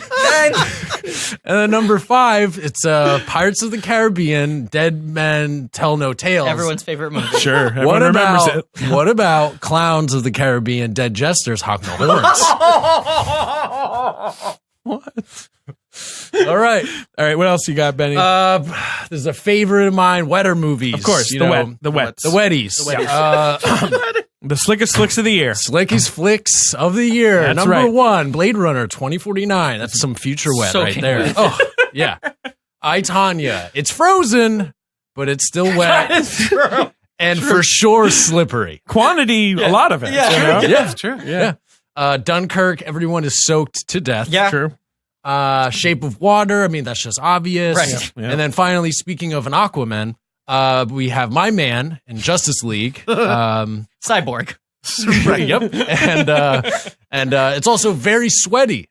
That is a sweaty movie. Yeah. Both in terms of the sweat on their bodies Yeah. and the plotting. Boy, Right, I right. watched that movie a second time recently. Did you? Why? Yeah, Why? because I Why? was with my friends. Did you have a screener or something? Drunk in a hotel, and they all voted to watch that because they hadn't seen it before. Was this in Toronto? Did you just rewatch this? This was in Toronto. We always watch movies together when my buddies and I go to Toronto Yeah, to visit sure. our other buddies. And the, you watched that instead of a movie. the two movies that were voted for as the double feature were both because of how savage our dunks were on them on on Blank the pod? Check. On the pod? Yeah. People said, now I need to see them. So 'cause was of it the- a Book of Henry? Was Correct. the other one? We Yeah. opened the book. We cracked open the It's book. like a Whew. Streisand effect. Is kind that of a, thing. is Watch that a it movie that back-to-back. holds up? I'm going to say something insane. Okay. That movie, your brain starts warping and bending to it the second time you've seen it, where you know where it's going, where you're Sure. like, of course, that's what happens in the Yeah, book of well, Henry. of course, you got to read the book. Like, it's still horrible, Sure. but you're like, right, but then that's obviously what the next scene is. You stop being astonished by its awfulness and just like, well, this is just objectively bad.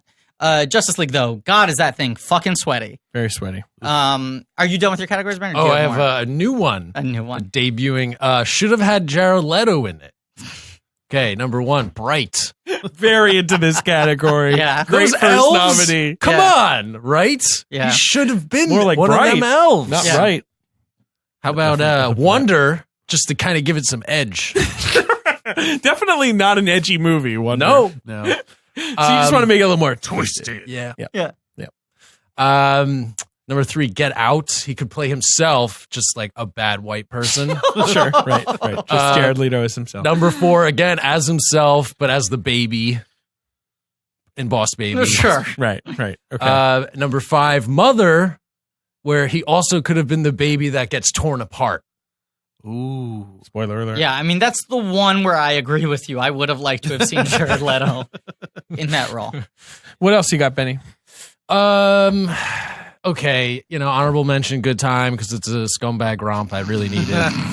Downsizing because people are small, Yeah. but then people are also big. Sure. And Have you it's seen it yet? Future dystopian flick, which I love. Have you I seen haven't. it? but I you just told me all described it about to Ben it. and he loves it. I'm really into it, so I will definitely see it. It's a movie that plays very well when you describe it, the concept of it to someone. I and a lot will- better than when it actually plays out. Continue defending it as a gentleman's B-. But that's it for me. That's I'll, all? I have one last one, but we'll see if we have time for it. Okay. So why don't we just get into our Fine. best picture? He wants Okay. the last word. Ben wants the last word. All right. That's fine with me. It's also 2 hours. Thus We far, just hit runtime. 2 hours. Yeah. Right. Yes. See, it's not so bad. It's not so bad. Ehrlich has played this trick on me where Really? when we're having dinner for past you guys David Ehrlich. He did it recently where he picked up the bill and he was like, $600, $600. And I was like, what? And I grabbed it and it was like $150. He Yeah. was like, see, now you feel better. Yeah. It's great comedy. Yep. Okay. For best picture, Yes. Yep. How are we doing this? I think we go Let's from just each read our list out. 10 to Okay. 1. All right. Sure, you can do 10 to 1. That's what I'm going to do. Okay, you want to go first? John? Sure. My number 10 is a movie called Princess Sid, directed Great by movie. Stephen Cool Cohn. Just outside my top 10. It's probably the smallest movie on my list. If you haven't heard of it, seek it out. It's really good. I believe it's on VOD or whatever. It is. now. It's on. Yeah, you can and watch it today. It's a contemporary sort of coming of age, Gay coming of age drama a little bit, but also just It's kind a of great like movie about a a summer movie. a You teen know, girl and her aunt sort of like challenging each other on some really interesting ways. Stephen Cohn directed a movie called The Wise Kids. It's one of my favorite little movies ever. Check Right. that out too. Number 9, Mother, which I know is not everybody's favorite movie. I don't know how you guys feel about Is something Mother. burning in here? Because I smell a hot take. Ugh. I kind of came around on I know Mother. you I kind of did. like. Did you really? I kind of like Yeah. Mother. Man. I don't. It's not a top 10 for me. Though. Yeah. I like that Mother exists. I still don't think it's a More good like a movie. top. I like the provocation of it. I like the fact that it had everybody arguing about what it meant for a good 2 weeks there. It was, I love the provocation of it. I just wish I loved it. yeah. It just loses me in the last act. But anyway, yeah, It's it super goes crazy. punk. It is. Number 8, Mudbound. Number 7, A Ghost Story. Number 6, The Meyerowitz Stories. Number 5, Get Out. Number 4, The Post. Number 3, Lady Bird. Number 2, BPM, Beats Per Minute. And number 1 is Call Me By Your Name. nice. My order, I feel like I could kind of throw these movies in a bag and shake them up. Yeah. I don't even reading this. All right, okay. you great artiste. But I'm just gonna read it. Okay. Yeah, yeah. Who cares? Who cares? Sure, Bihar. She on your list? Number 10, Wonder Woman. Okay. All right. Number 9, Your Name. Very good movie. Yep. Lovely movie. Number 8, Good Time. Number 7, Coco. Number 6, Maybe you should say it how it is one time so people. Coco. There we go. Number 6, Phantom Thread. Number 5, Raw. Number 4, The Florida Project. Number 3, The Lego Batman Movie. Ah, nice. Number 2, The Work, my favorite documentary of the year by a mile. And number 1, The Shape of Water. Nice. I love how all in you are on Raw. I'm all Raw's- about Raw. Raw was Really not a good movie movie. I loved. I liked loved it. I had a problem with all the eating. Loved That definitely it. bugged me. Loved it. Looked tasty. Oh my god, that eating! All right, number 10 for me, Valerian and the City Nice. of 1,000 Planets. David, did I tell you I saw that movie? Yeah, I liked it. yeah, it's I good. wish I I liked it. loved It's a it. great You know movie. how much I wish I I loved think- that movie. I think it'll come to you in your own time. If they make a cut where Christopher Plummer replaces no, Dane don't even DeHaan. talk I to me thought about Dane my DeHaan baby was good in Dane. that He's so movie. good in that movie. I can't stand DeHaan. He- both Dehan and Cara Delevingne would be I like Delevingne. on my top 10 actings. I think you know. they're both very good. Bananas. No, you're bananas. You're a big I'm banana. A big banana. You're in his Baby Driver fruit. remake. Ah, Nice. I play Um, Jamie Foxx. Yeah. I don't know about that. Number 10, Valerian and the City of 1,000 Planets. Number 9, Personal Shopper. Nice. Number 8, Call Me By Your Name. Mhm. Number 7, Star Wars The Last Jedi. Number 6, Get Out. Number 5, Lady Bird. Number 4, Dunkirk. Number 3, The Florida Project. Number 2, Phantom Thread. Number 1, The Lost City of Zed. Lions. nice. Yeah. Very Scratch good. my face.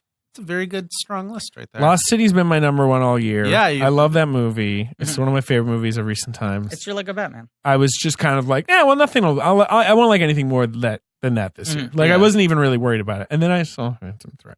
And that one's the only And one that where I threatened kind it. of had to think about, like, oh, fuck, that's so good, though. I'll Yeah. say I feel like 2 years from now I will be stunned that I didn't put Phantom Thread as my number Probably. 1. So good. Like, because even like Inherent Vice didn't make my 10 that year. No, I've Inherent watched Vice is it, a like, flawed movie. I like it, though. It's grown for me so Yeah, much. yeah, I like that just movie. think that movie's only going to expand. Phantom Thread. But Shape of Water is just kind of like, it's a very hard movie for me to intellectualize. Sure. And that seems to defend be in that way. what a lot of people who It either I adore feel that like movie totally say. works for you. If it doesn't Yeah, it work just for you, clicks you're for you. able to throw out all the complaints you have. I kind of react to it the same way that most people, including myself, seem to react to Paddington, I love Paddington. where it's just like an incredibly well-crafted movie that reflects About Sally Hawkins having an interesting relationship with, With a a creature. non-human? Yes, with great underwater acting. Yeah. No, I just feel like it is a movie that paints with a very broad brush.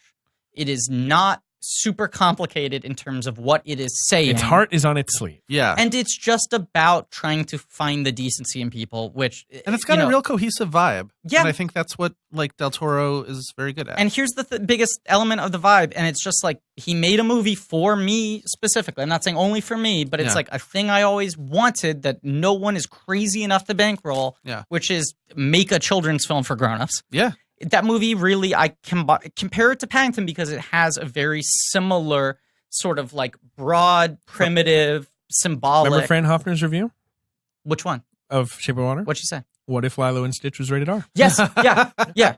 It does. It feels like that to me, Yeah. and I love it. I love it. Probably Phantom Thread will be my favorite movie of the year a year from now, but It's fine. I think it's cool.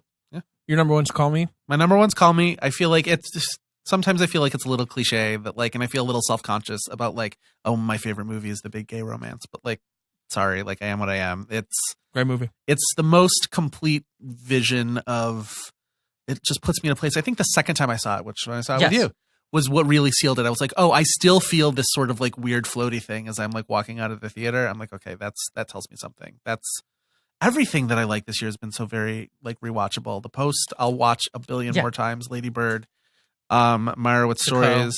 Yes. Coco. I like Coco. Get Out. But yeah, I think Call Me by Your Name is just does stuff with character and with place, and you know, leaves you in such a state. well, those are our Blanky Awards. Ben, What's up? you had one more category. Well, I was gonna save it for an end as always. Oh, okay, fair enough. Oh, Is that fine? That's- Yeah. I don't know love what it is. He's got some secret end know. category. So now Billy Crystal comes on, makes a joke about how long the ceremony was. Right. Da da da da da. Driving Miss Daisy directed itself. Right. Yeah. Dick Clark production. Sure. Did Clark produce the Oscars? No, he No, it's produces the the Golden Globes. And come on, we're not big enough to get the same producers as the Oscars. We're not going to get Gil Cates to produce this. He's dead. Well, so's Dick Clark. Dick Clark Productions. His company, the legacy lives on. No, I don't think we could get them, but I do think we could get dead Dick Clark. You know what I mean? To produce it. We can definitely get Dick Clark. With like dead Army Archer on the red carpet. Exactly. And like it's just the ghosts are all there. Mm-hmm. Dead Dominic Dunn will write the expose. I think Crystal would do it too. I think he's just hurting. I would wait for him to die first. Okay, good. Anyway, great way to end an episode with wishing for Billy No, Crystal's Billy, death. stick Hey, around. Hey, look, we'll rip Billy hard in a future bonus episode. That Ooh. is true. Bonus! And whoa, is he sexy? we're in the going to movie. put him on ice. I cannot wait for the Redditors All right. to guess and Oh, they are gonna completely fail to identify tangle what that episode themselves could in fucking be. knots. If this isn't a My Giant episode, I am not going to be God satisfied. damn it, Joe figured it out. Okay. And there's Whoa. one more bombshell I want to throw out. What? Because I forgot this was the episode where we want to announce it. You know, we get people speculating about what miniseries we're going We to cover. have to announce We have to this. announce it right here. It's true. What miniseries we're going to cover. What directors we're going to cover. I People don't writing in think- requests all the time. I don't know about you, but basically now, anytime I tweet about a movie or a filmmaker, People start theorizing. at least one person is like, "Oh, can we get a blank check miniseries on that?" Right. Now, we're trying to bank up episodes like crazy Sure. before Tick Season 2 starts, humble brag. No one should ever make a TV show, but I'm doing it again. And so we are going to have most of our episodes for the year saved up That's the plan. well in advance. Yep. It's amazing. But the miniseries that we will be doing in October, Yeah, like way into the fall. Yes. When you're back. when I'm back, When you're back, baby. right, it's the next one that has not been decided. We are going to do, for the first time ever, blank Dun, dun, dun, check dun. March Madness. We're doing Oh, a sounds fun. Joe's bracket, excited. This is very Sounds up fun. Joe's alley. a tourney bracket Mhm. with 32 options. That's right. People that we've batted around, people that the fans have demanded. Right. No one that we don't want to cover. Correct. 30 So if they're not on that list, that's why. Yeah. 32 people who we would happily do a miniseries on. Yes. And a wide range of different directors. Mm-hmm. Different, Head to head. yes. So it's going to be a series throughout March of head-to-head battles.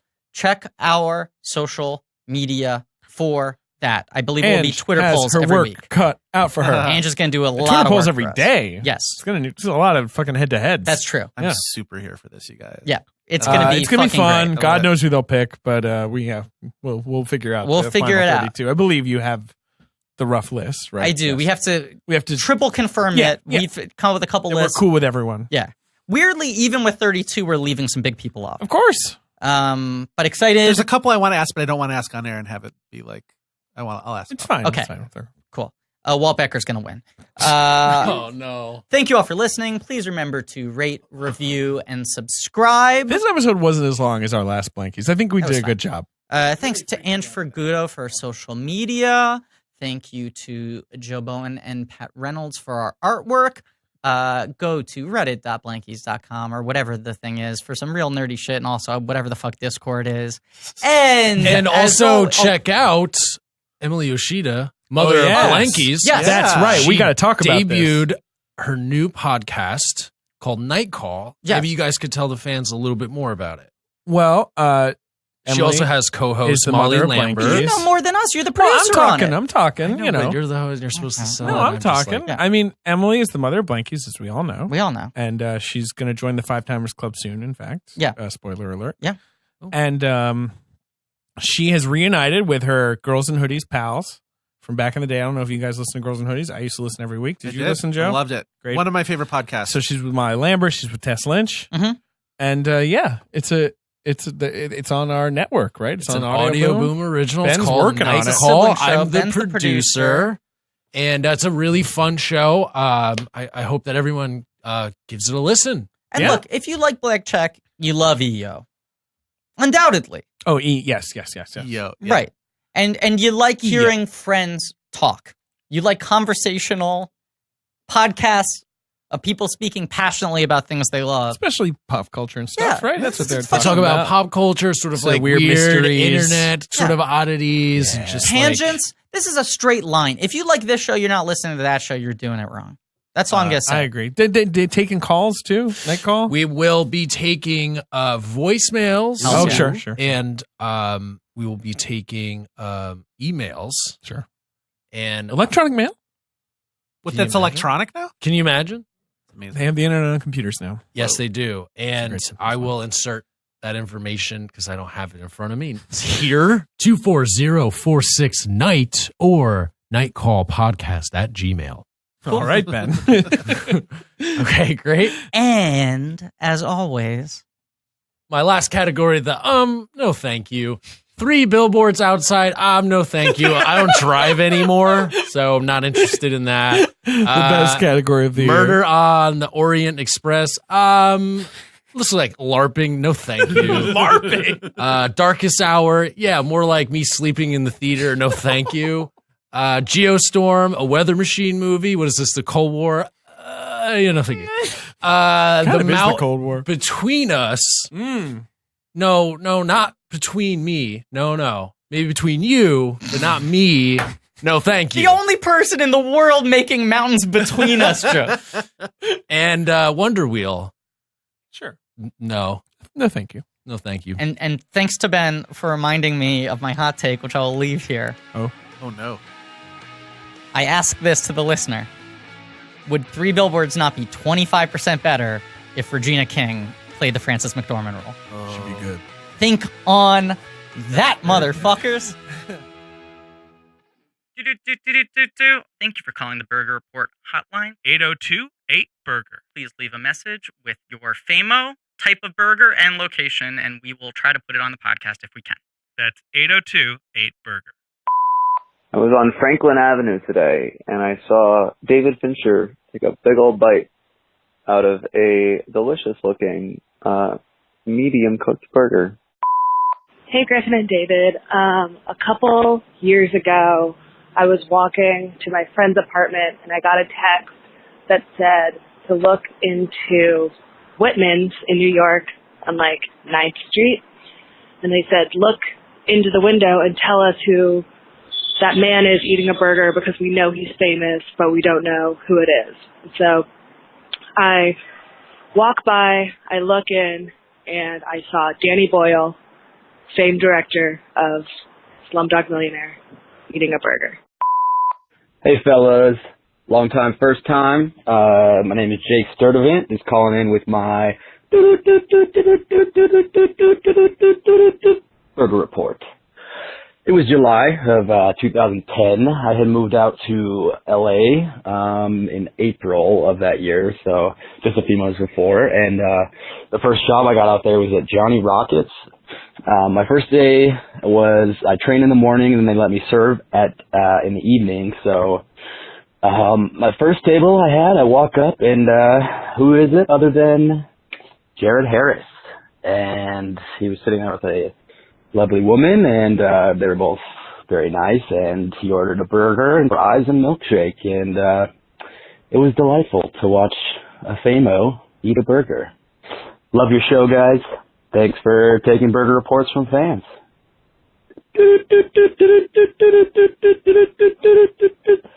Burger report.